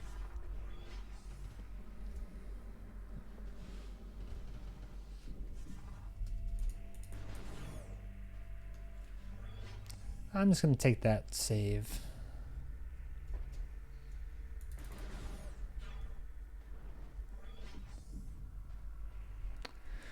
Okay. I think we're making some progress. Like, I can't tell if this walkthrough has like multiple sections, but I'm on. Oh, never mind. That's so weird. Okay, we're not quite. There's 30 sections and we're on the 10th one. Okay, so we're like a third of the way there. This might be a long game. We might be playing this for a bit. This should have been the stretch goal. I am glad that I'm playing this again, and especially with this hack, but we might be playing it for a bit.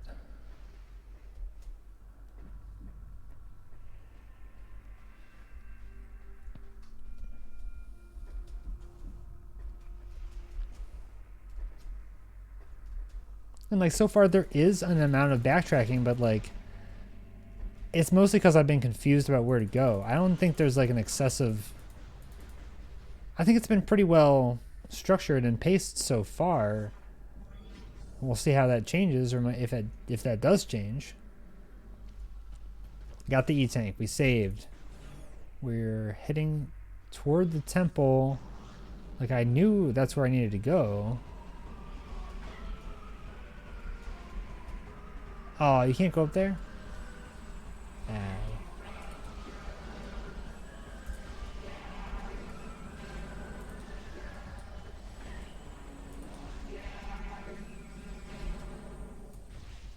Don't like those guys. Oh, we can turn the audio back up. I had it down because of we had a guest.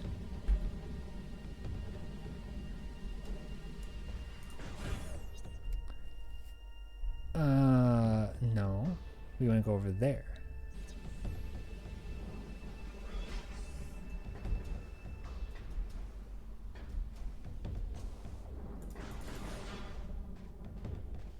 So we go over here.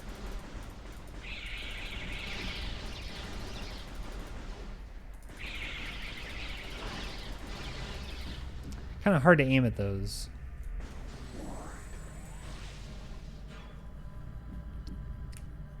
The emulator does make it look like a next-gen PC game. That's because I'm running it at, I think I chose 3 times native resolution, and I have anti-aliasing on and something else. You have all those graphical options with this hack of the emulator of Dolphin. Like maybe I'm sure Dolphin does that too, like by default. Like you have options for graphics. So yeah, it does really, and that's the idea. It's really designed to make it feel like this could have been on PC in the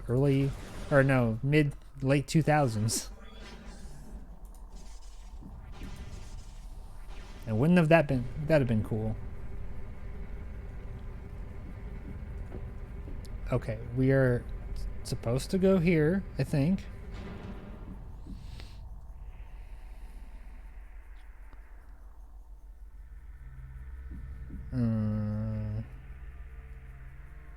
Oh, there's beam ammo expansions. Oh. Okay. Well, that's good. But also, is it? Okay, can I scan this now?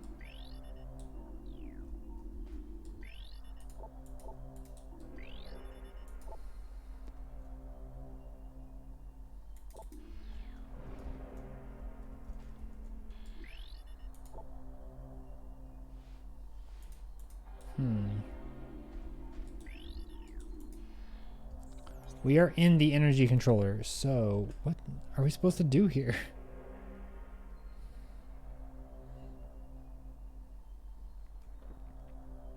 Restoring the energy controller. Uh-huh. Uh-huh.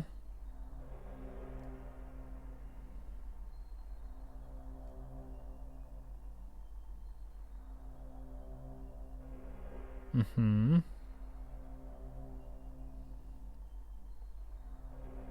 Find in page. Energy controller.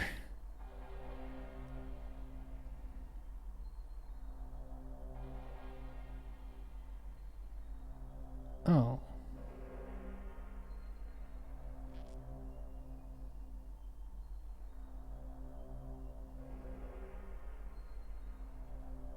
They keep talking about Judgment Pit. Where's Judgment Pit? Is that the first area? No.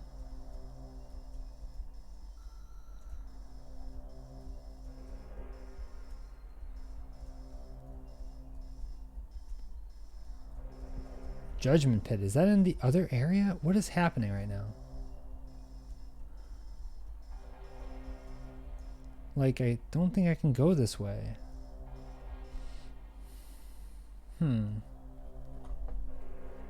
Hey, thanks, Mickle. Appreciate you hanging around. And yeah, have a great rest of your night as well.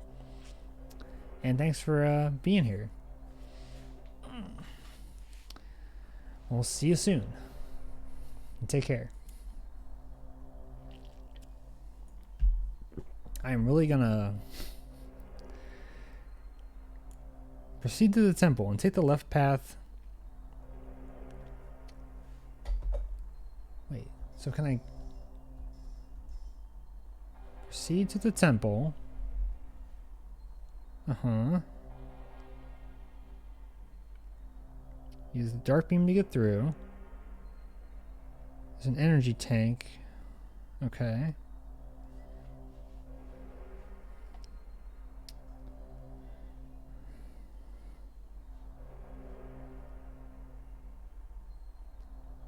Oh, return to the mining station. The mining... what?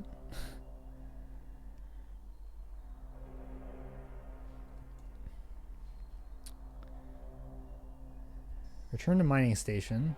Uh-huh. Central mining station?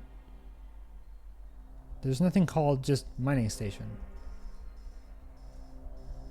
There's mining station A.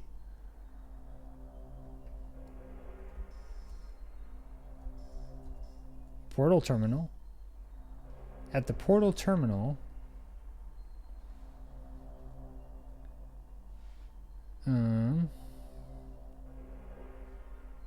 Okay, I guess we're going back to Dark World. God, I went all that way, and it's not. I guess the temple is in the Dark Aether. That makes sense, I guess. All right, we'll try that. We will try that. Hello. I gotta run to the bathroom real quick, but I'll be right back. We'll keep going here.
Okay.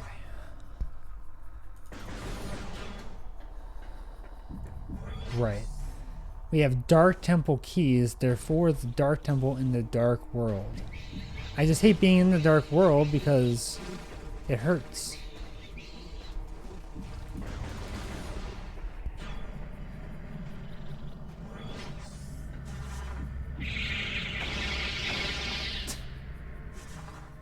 Did they do 1 damage each? Oh, now I gotta fight some stuff again. Alright. It's getting loud again.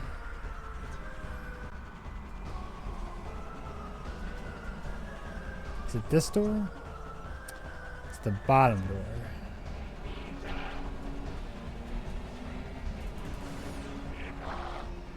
Bye-bye.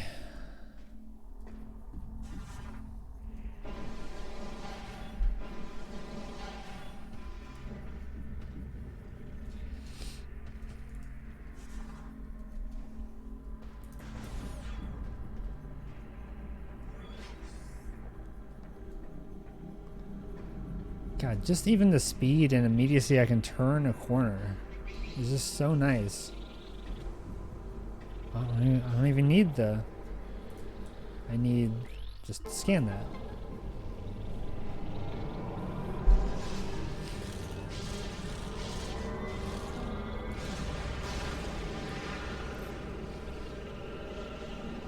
Back to Dark World. I need some more water. I'll be right back.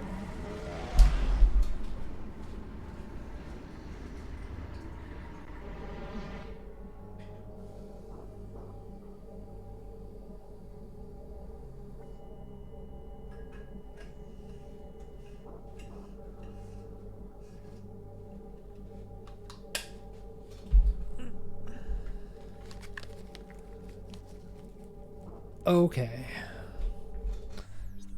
Okay, so now we need to go to the Dark Temple, I suppose. Maybe now we can do something with that over there? Gotta be able to.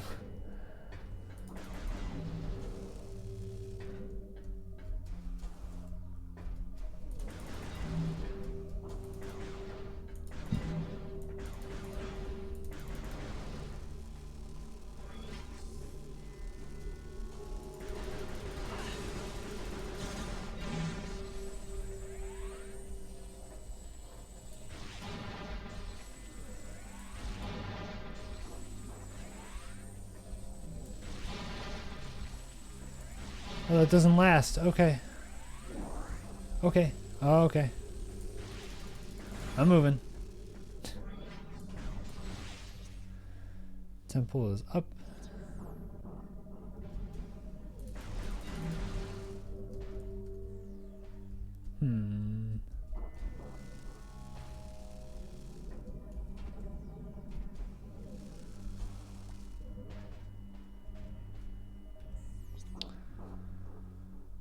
How did I get up there?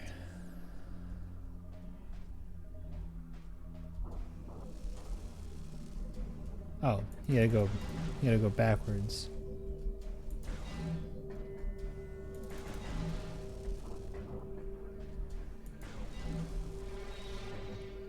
Nope, I'm leaving. I'm leaving.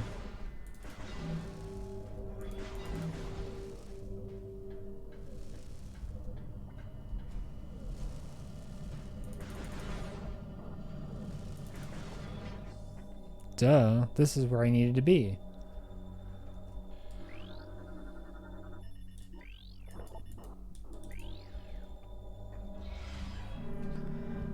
We can now access the temple. We have 3 keys. Well, it should be like 4 and 5 for the next ones. Or better yet, 5 and 7.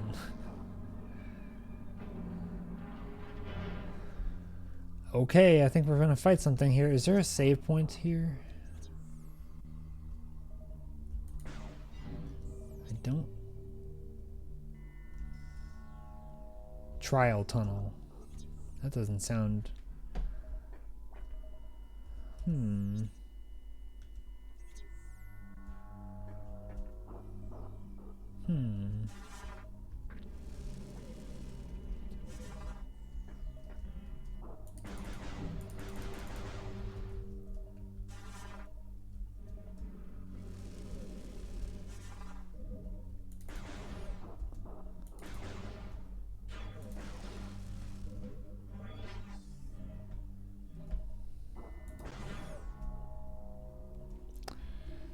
What the heck is this room?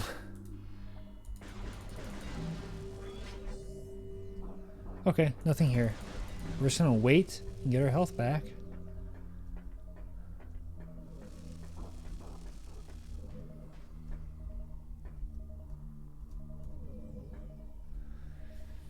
Oh, we'll get some health back.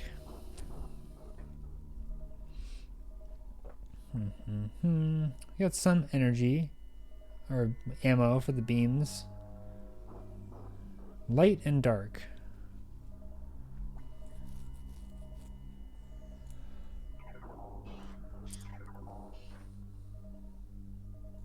There's apparently a texture pack for this game as well. I didn't get that loaded in, but that sounds pretty sweet too.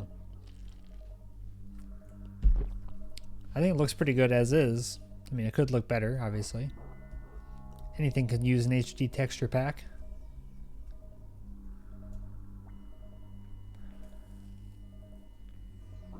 All right, let's just do it.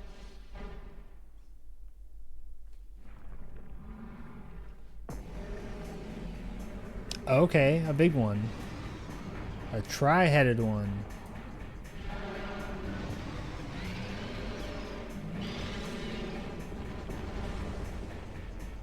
They dive now? They dive now. A Morbius. Oh my gosh. He's back. I need to scan this thing. No, no.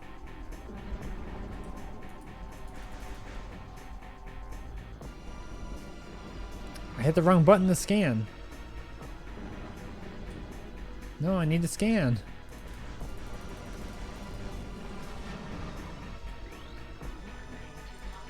Okay. Tunneling Guardian. Avoid target as it enters and leaves the Earth. Look for disturbances in the ground. Target cannot survive for long if its outer shell is cracked. Okay. Who knew I'd be fighting a Morbius? It's like Among Us, and a Morbius combined. A Morbius. So Charge Beam will do it. That's good, but also I have missiles.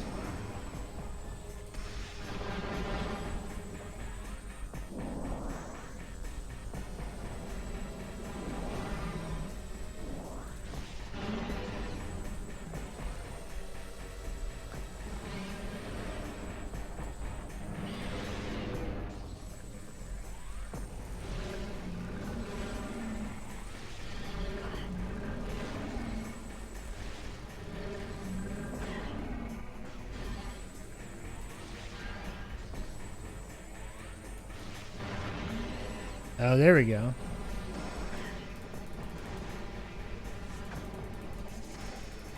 Oh, that makes sense. I was like, Morph Ball, probably. It's trying to inhale me, so.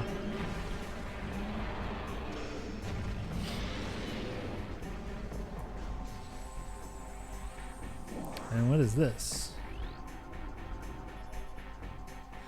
Target is a bio-generated power sphere. Sphere provides dark energy to the Morbius.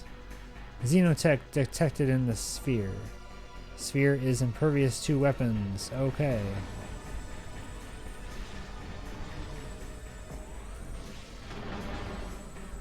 Okay, I'm just gonna keep doing that, I guess.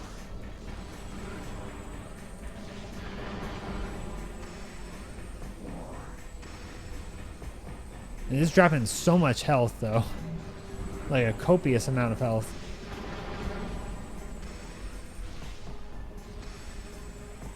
And missiles, wow. Like every time you hit it. And every time it hits me.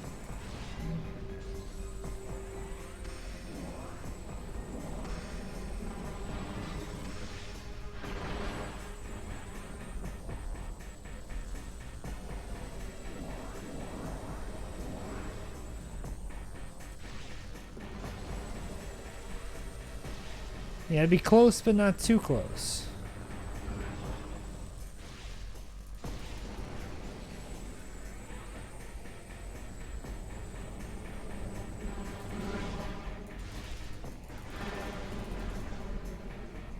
I could just be shooting at it.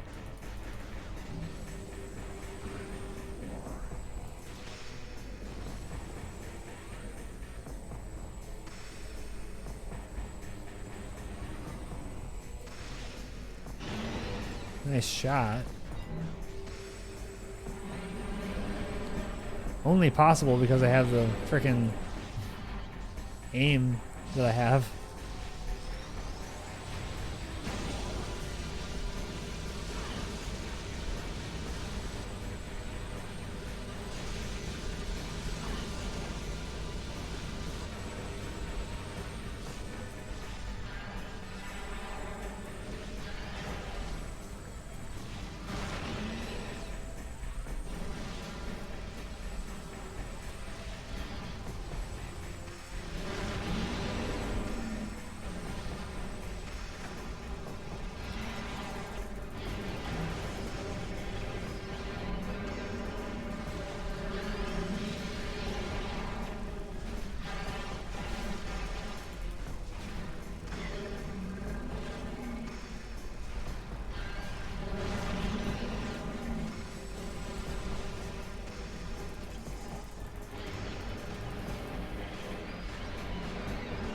Okay, but now it's gonna have 3.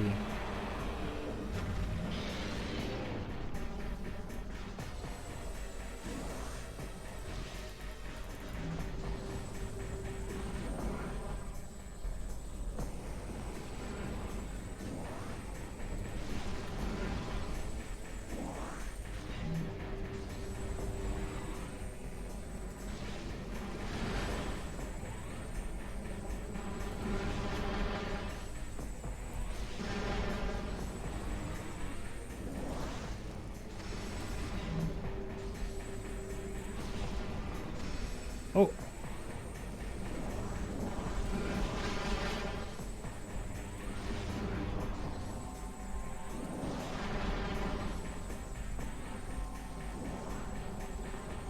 Okay, I'm not worried about health anymore.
Well, how do you avoid that?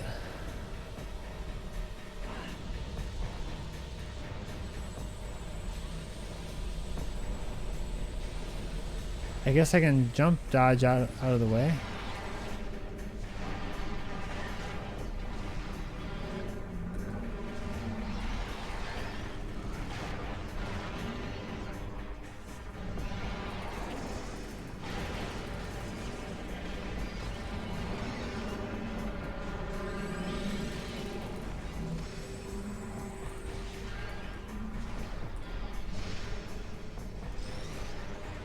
Okay, we gotta do this thing. Okay, we do this again.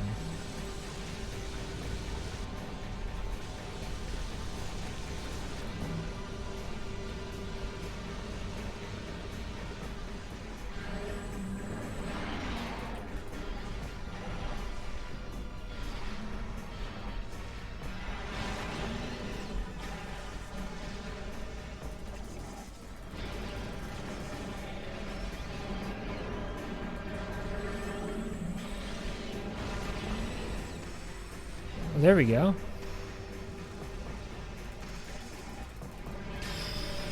Morbius is defeated.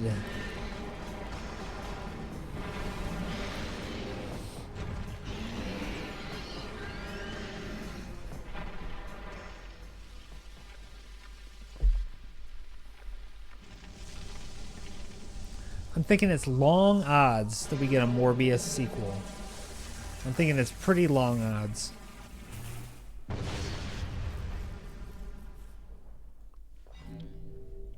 It's gonna make like maybe $100,000 this weekend.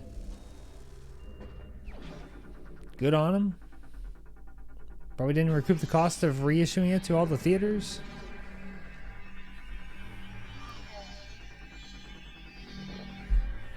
And paying the cost of the theaters and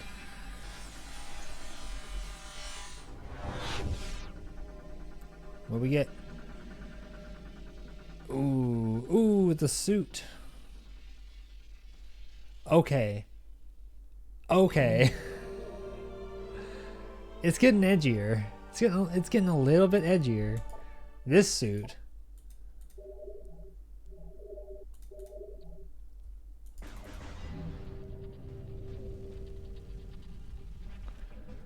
Oh, but see, now we take damage at a lower rate. The same rate that we gain in these bubbles is the rate that we now lose energy, which is very nice.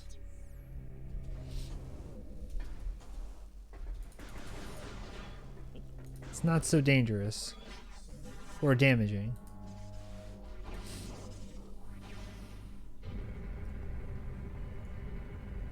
And I do not remember a lot about this game. It's been so long.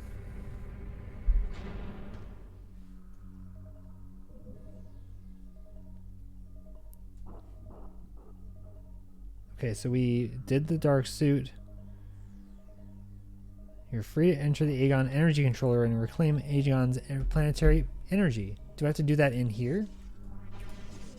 Hold on. Let's go back and not have to... If there is something here, we need to find it.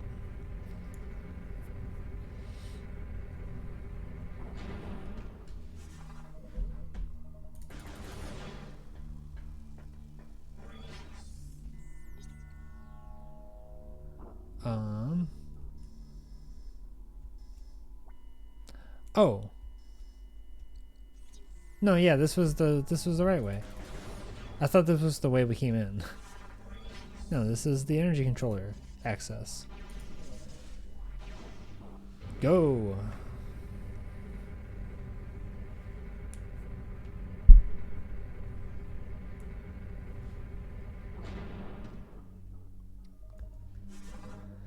Okay.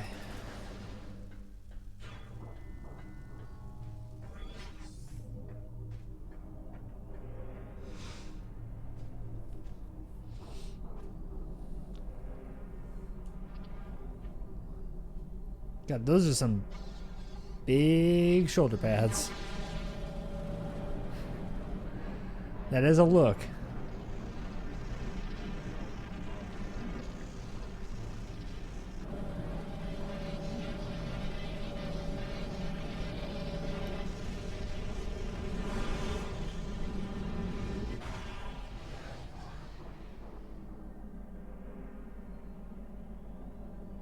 Nice.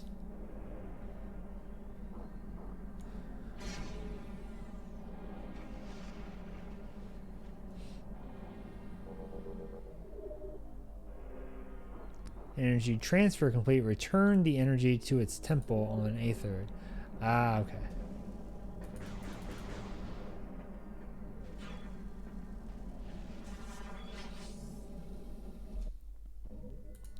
Every time it stutters, I'm just like, please don't freeze and crash. It's been pretty solid. I haven't had any crashes or anything.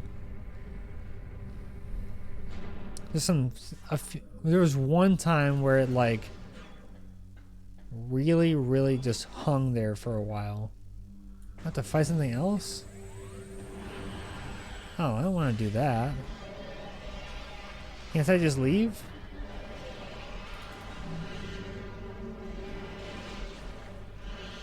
I'm just gonna leave. How about that? I'm out of here.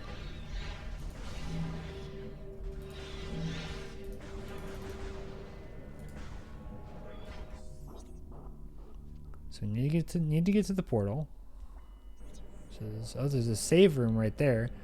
Let's do that. Oh, that's a good idea.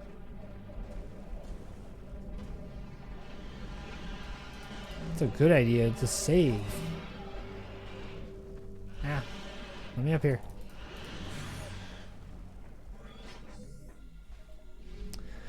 Good. Good, good, good.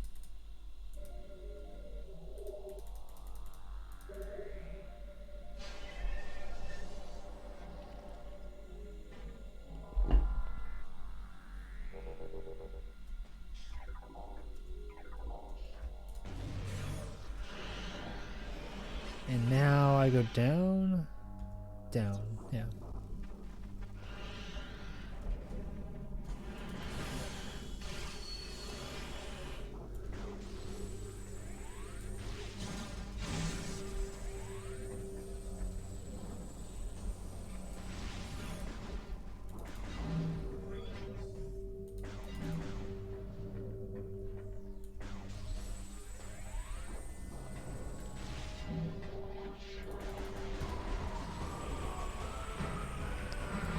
Alright, I guess I have to fight you, I guess.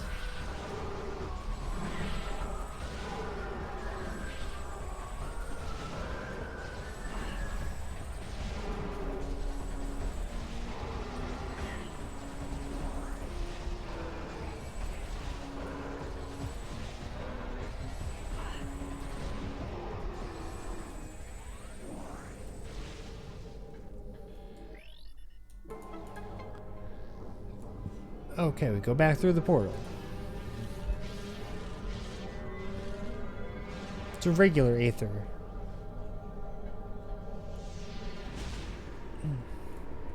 Oh.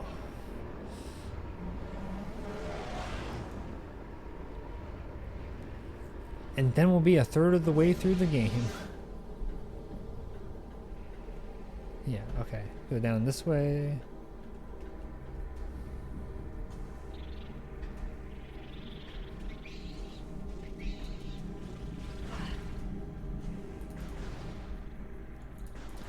God, I was talking about games that I need to finish earlier. The game I need to finish is Deathloop. But I got so hung up somewhere on that in that game that I was just like, I was just kind of sick of playing the same 4 maps over and over again. Like, it was just like, why? You don't have to make a roguelike. You don't have to make every game like that. I need to see it all the way through, but just like, it didn't make me want to play it a lot. 'Cause I feel like I had already played it a lot. But it was only like maybe, I don't know, 10 hours? 8-10 hours? That's maybe one day I'll get back to it.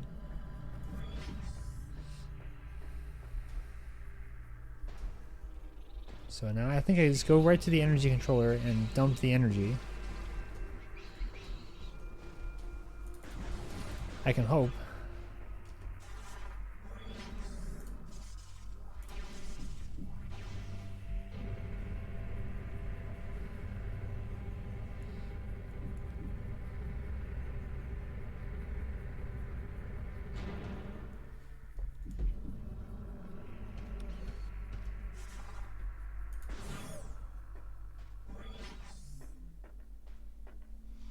Here we go.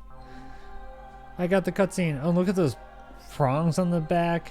This is a sick looking suit.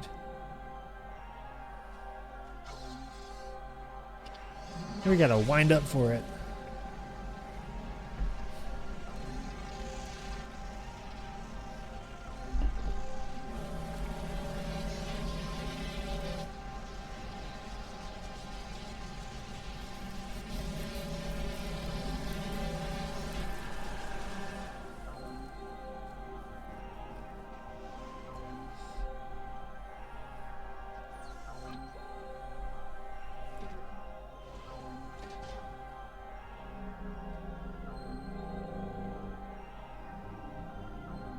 It's 1, but it's not enough. There have to be 3.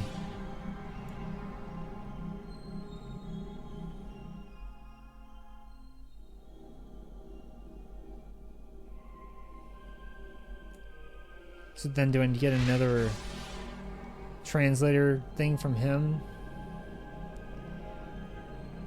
Now that I've done this?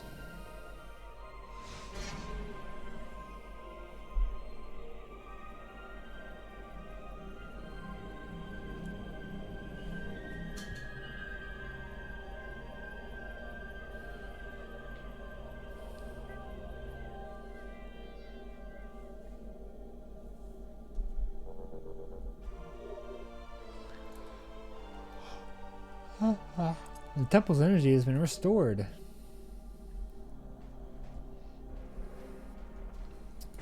Great. Now I go to a new world.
I want to head out from here. I'm going to go see the guy. So I want to go right.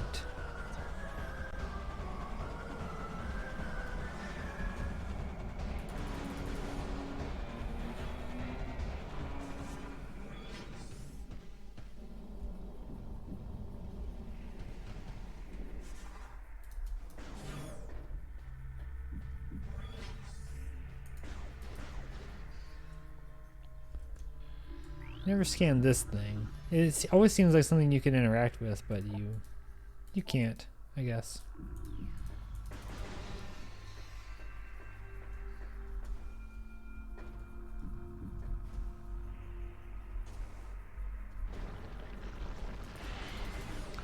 No, no, no. I'm leaving.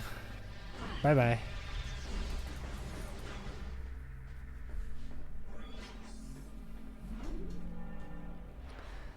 I mean, so far, that was pretty self-contained. Like, Aegon, just go through that. I did leave for there were a couple times when I left and went back here, but I did not need to do that. So, like, Aegon seemed pretty self-contained. It's just a lot of the quote-unquote backtracking is like the transitions and like having to go back and forth between the light and the dark worlds, and yeah, that can take some time, but it wasn't too bad.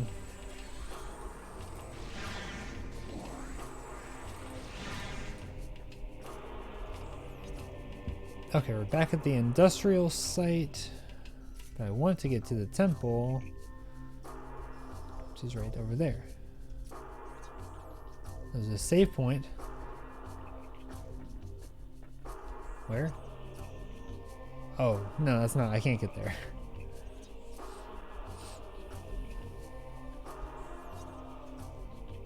No, not that way. That's where I landed. That's where the first area was.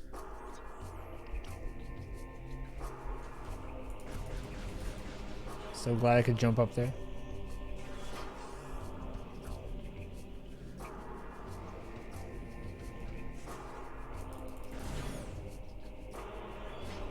Portal.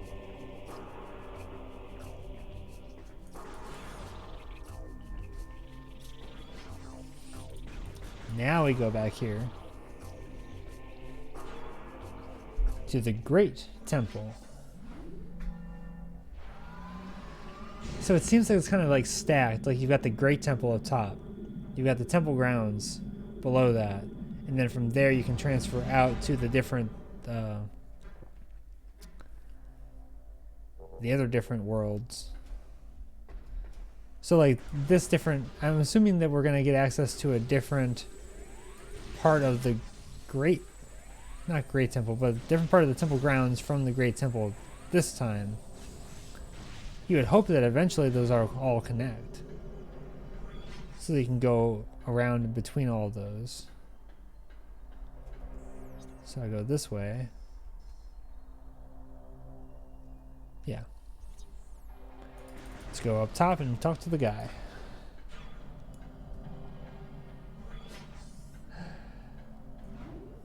I'm glad I went all the way back here with the Dark Temple keys and it was like, hey, what do I do? You go back to the Dark Temple and use them and fight whatever big monstrosity is there. There we go.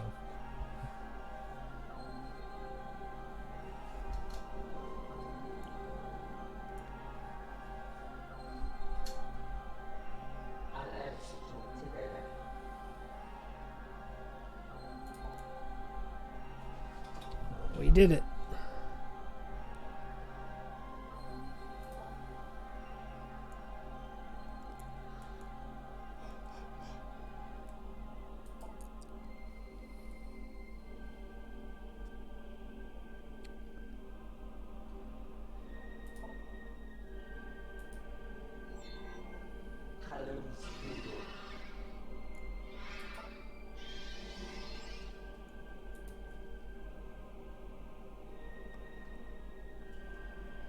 I'm gonna have to go back and watch those Game Maker's Toolkit videos about these games because he puts it in really clear terms and like with graphics and like describes how the upgrades like in the items, the powers that you get connect and unlock different abilities or other areas, and then how the areas actually connect, which ones are accessible from which, and how they all connect together. Or don't. Alright.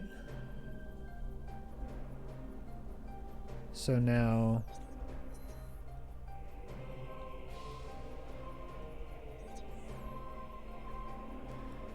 Gosh, I forget what pause is.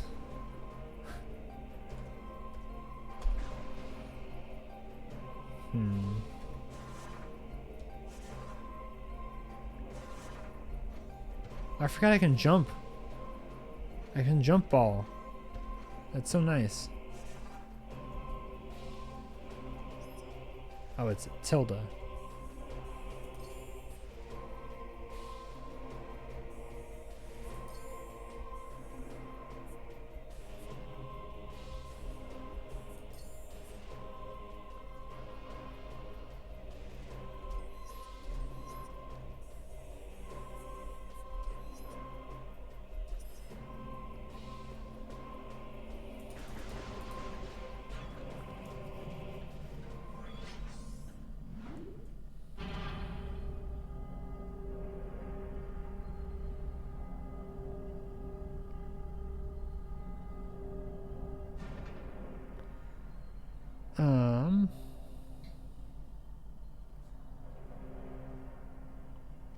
Return to the landing site, but don't take the lift back down into the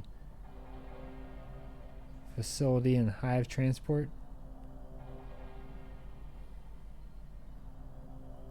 There's a shortcut. Oh.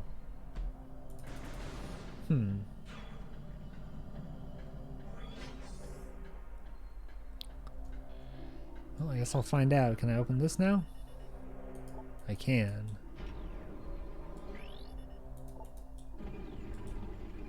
I want to go back this way though, real quick.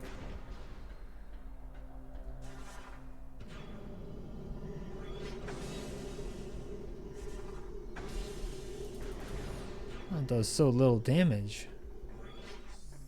Who cares? I'm gonna look for this shortcut at the landing site. Oh, because of the translator door. That's right. All right.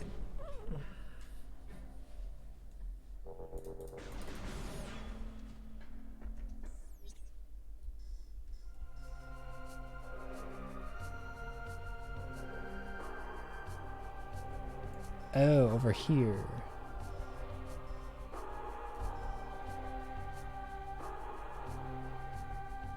So we go out the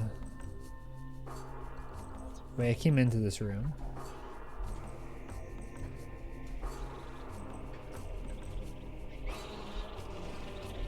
Looks like there's something up there, though. Oh, don't use light ammo?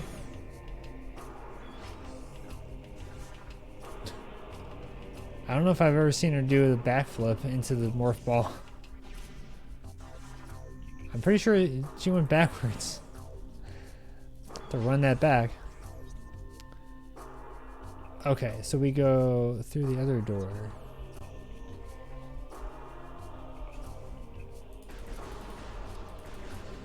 Yeah, through this door. Okay, and then we can open this.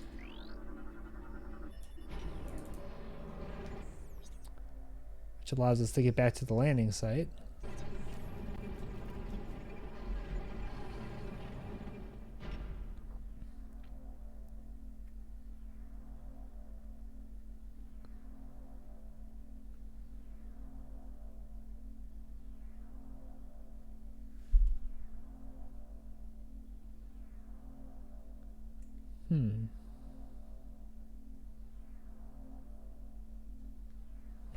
I see.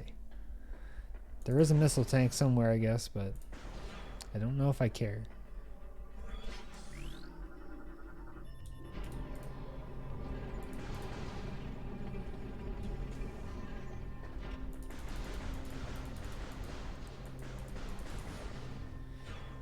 Alright, we can save at the landing site.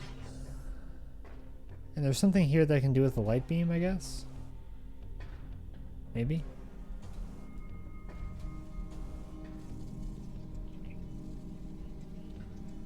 Oh yeah, my ship is still kind of damaged.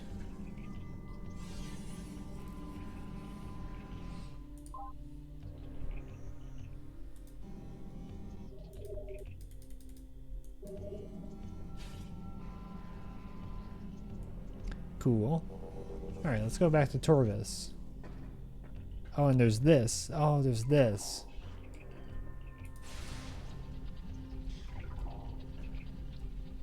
So is there a portal here?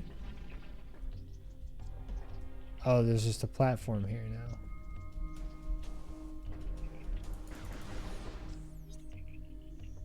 Oh, and I can go this way. Whoa, okay.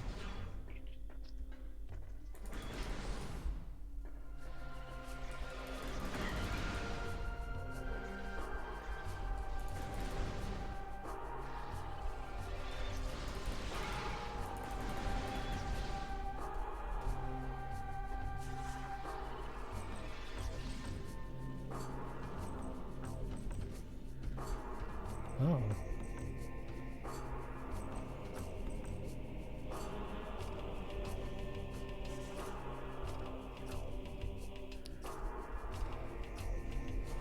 Well, I don't think I can use this door. Super missile door. Okay.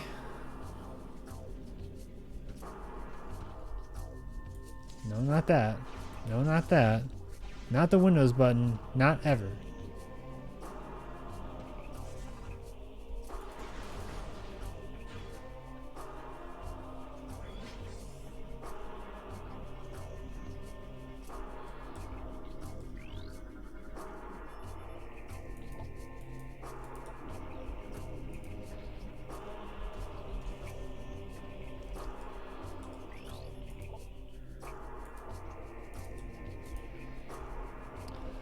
Oh, so this is a path to connect.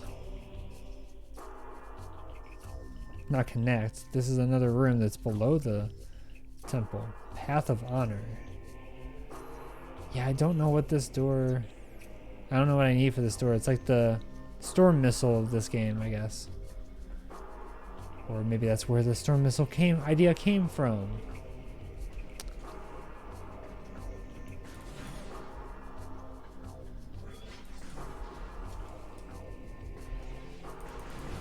There's nothing else I need to do here.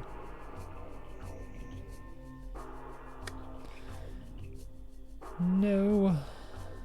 No.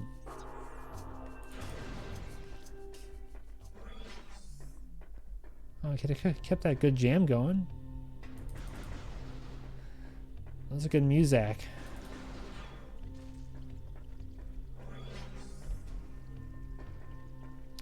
Okay, so now I can go this way? Yeah. That's where the door was. See how quickly I can like point? Wow. That's amazing. It's like a real game. Okay, that takes me down to a save point, which I just did. Okay.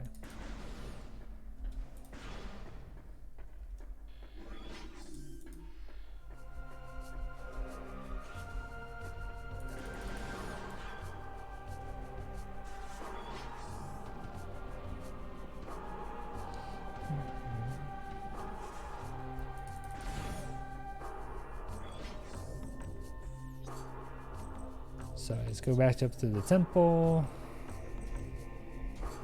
Up there.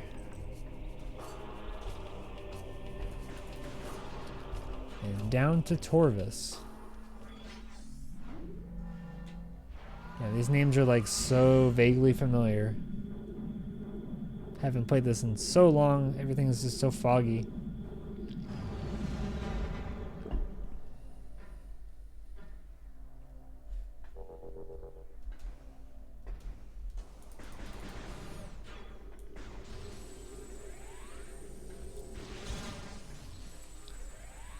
And see, this game solves the issue that I was having with Metroid Prime Trilogy, which was if you lock on, you still have free aim. So unless you're pointing right at the center of the screen or close enough to the center of the screen, you're not going to hit the target, even though you're locked on. But this, it locks it, and I mean, the cursor is always in the center of the screen. So if you lock on, your cursor doesn't go anywhere. I don't need a missile. I need that.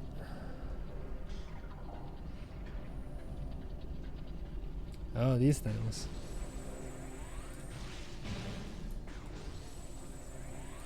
Oh, they don't home in on you like they do in Prime 1. That's nice.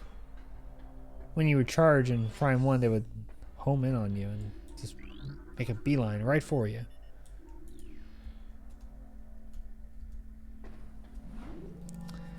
Here we go. She's going to the gas station.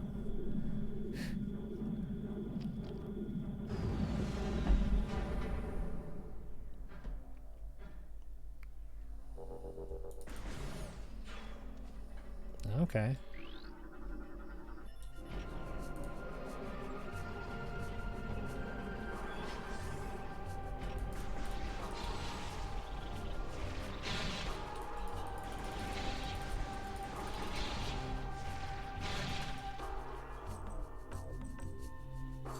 So, we're in the meeting grounds now. Don't have the super missile, so yeah, I mean, clearly these things all connect. The temple is its own thing. And we can't get to the bottom of it yet, but this, once we have the super missile, you know, we can connect this area. We're gonna get the boost ball again, apparently. Oh, no. What's that? The lore.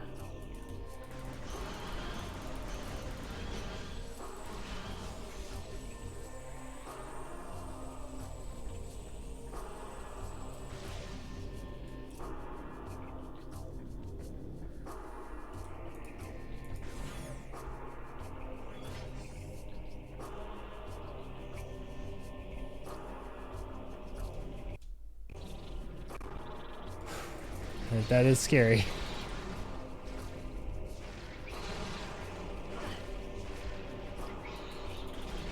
How did that missile kill both of those wasp nests? I don't understand.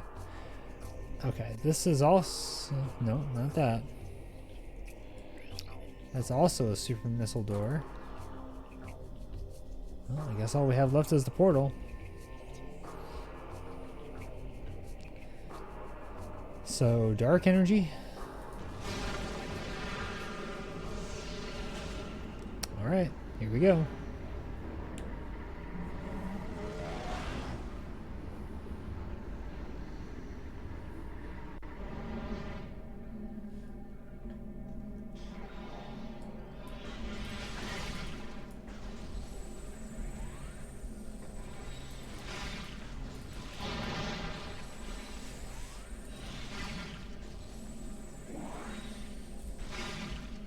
Oh, the other thing was really close to me. I was like, wow, that one's big. No, it's just right in front of my face. Okay, we can go this way now. That's cool. What's this?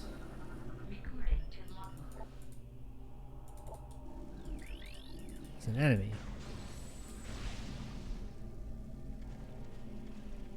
What's this?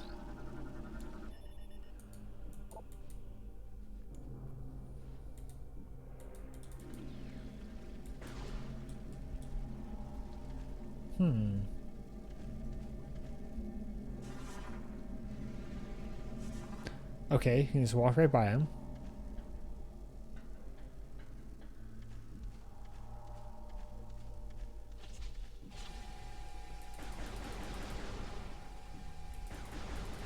Glad I have the dark suit.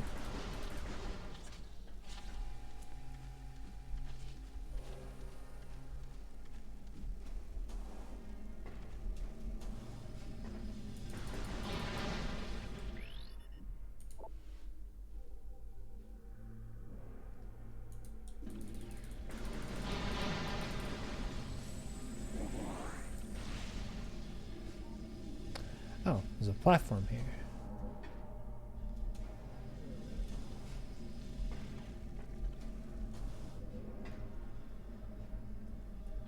Okay. Oh, there's a bomb slot. Mm-hmm.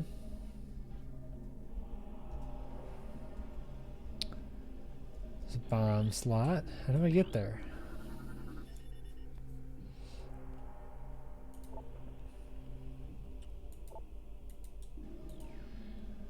Oh. Well. Okay, well then how do I get there? Platform.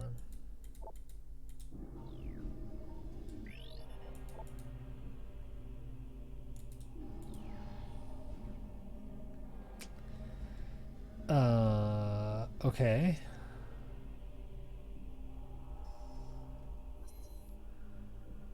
Yeah, so it looks like I can't go the other way, so I have to go this way.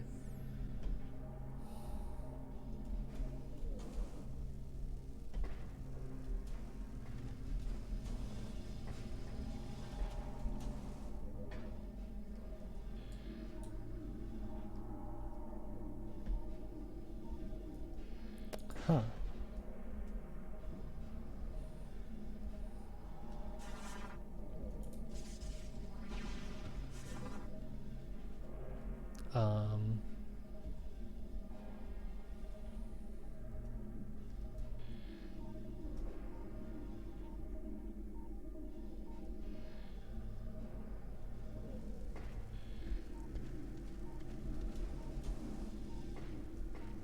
Is it gonna be another one of these things where the thing I have to scan is like,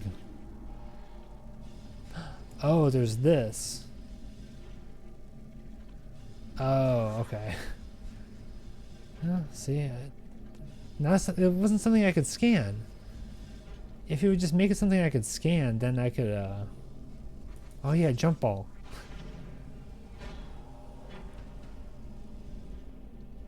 Oh. So you gotta do them all separately. And wait for them. Oh, this counts as being in the field? Wow. It's like just touching it. It's like that should not count.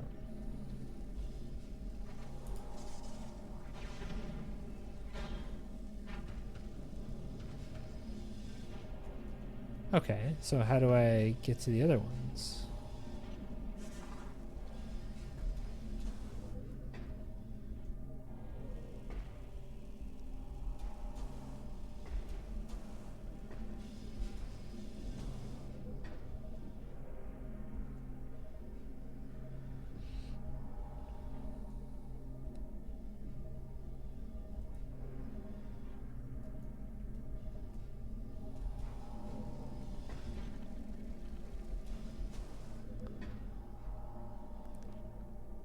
Oh.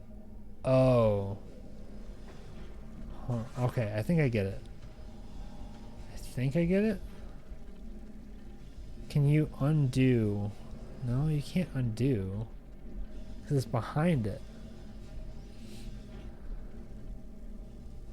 Or, no, it's in front of it. Okay. I see, okay. So you have to do this one. You have to do them in a certain order?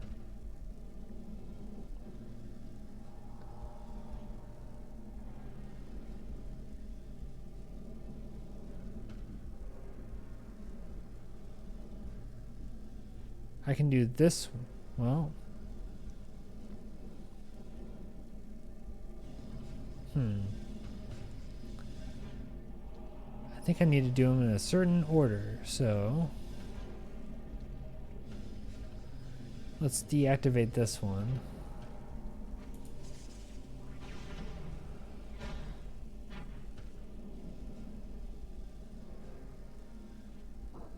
So I could do this one,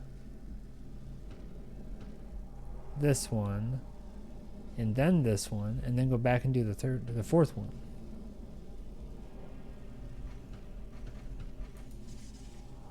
Right? Yeah.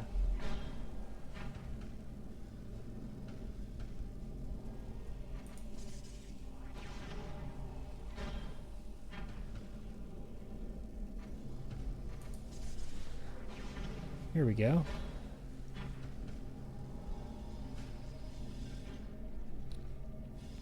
Going down.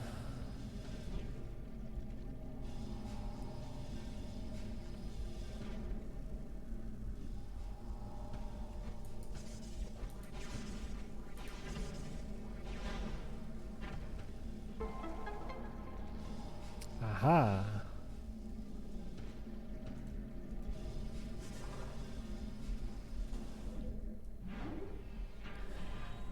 And here we go. Oh, do I need to? Oh, I need to. It's a shooter. It's an on-rail shooter. A lot easier with this.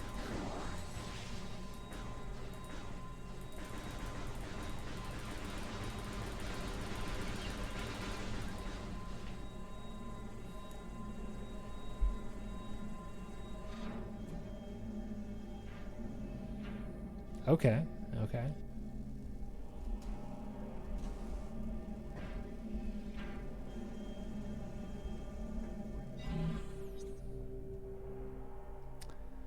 There's a portal here, and maybe there's a secret. Can I even get back up? I'm not risking that. Let's just go back to the light world.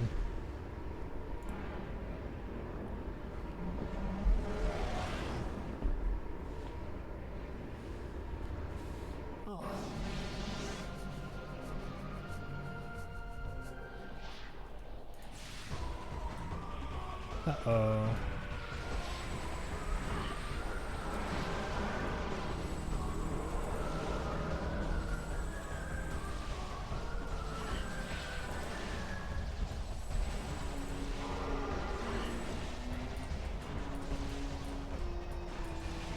Lock onto the thing that's attacking me.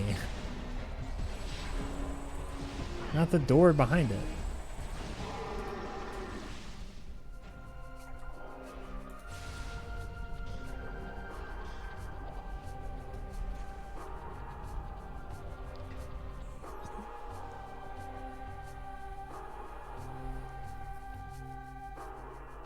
Okay, so we can't go that way. Okay, get to the translator. And it's probably down this hole.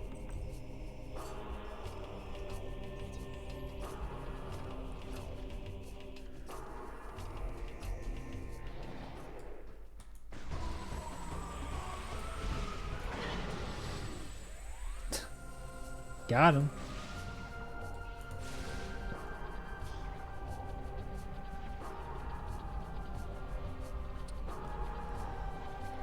Can't do that.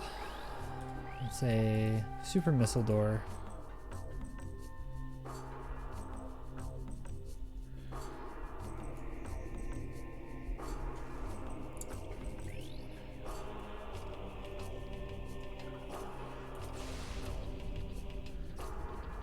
Oh, I see.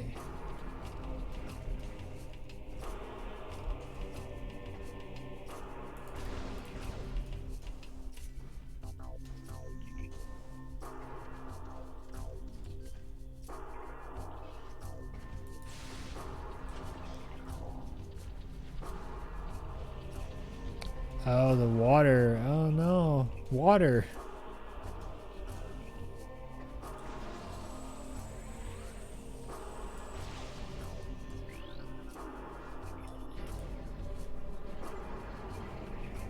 All right, here we go.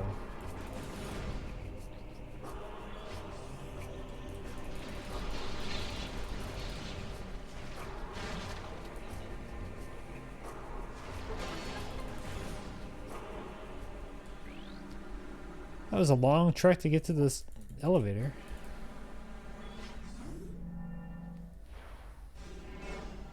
But it does seem like these areas are pretty self-contained. Like, you don't need to back up and go back to the temple areas to finish the area you're in. It seems like it's all there. It's just going back and forth between the dark and light worlds.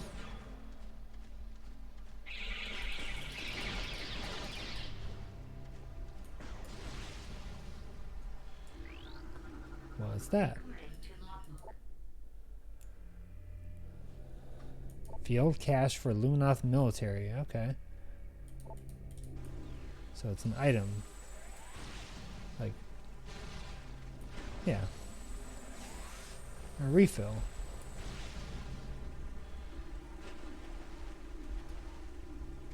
Yeah, but it's just, this is the water area.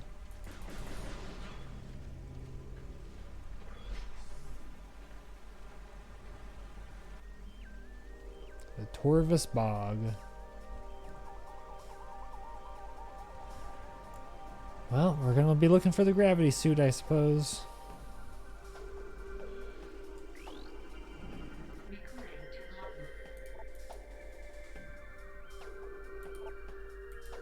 Oh, those are my crates. Okay, got it.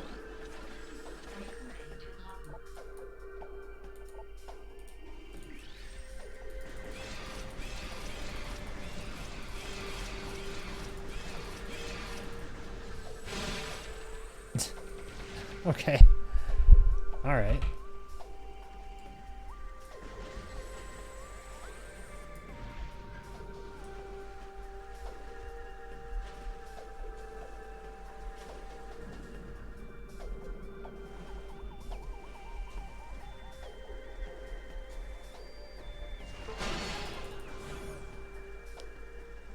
Oh, thank goodness for a save point.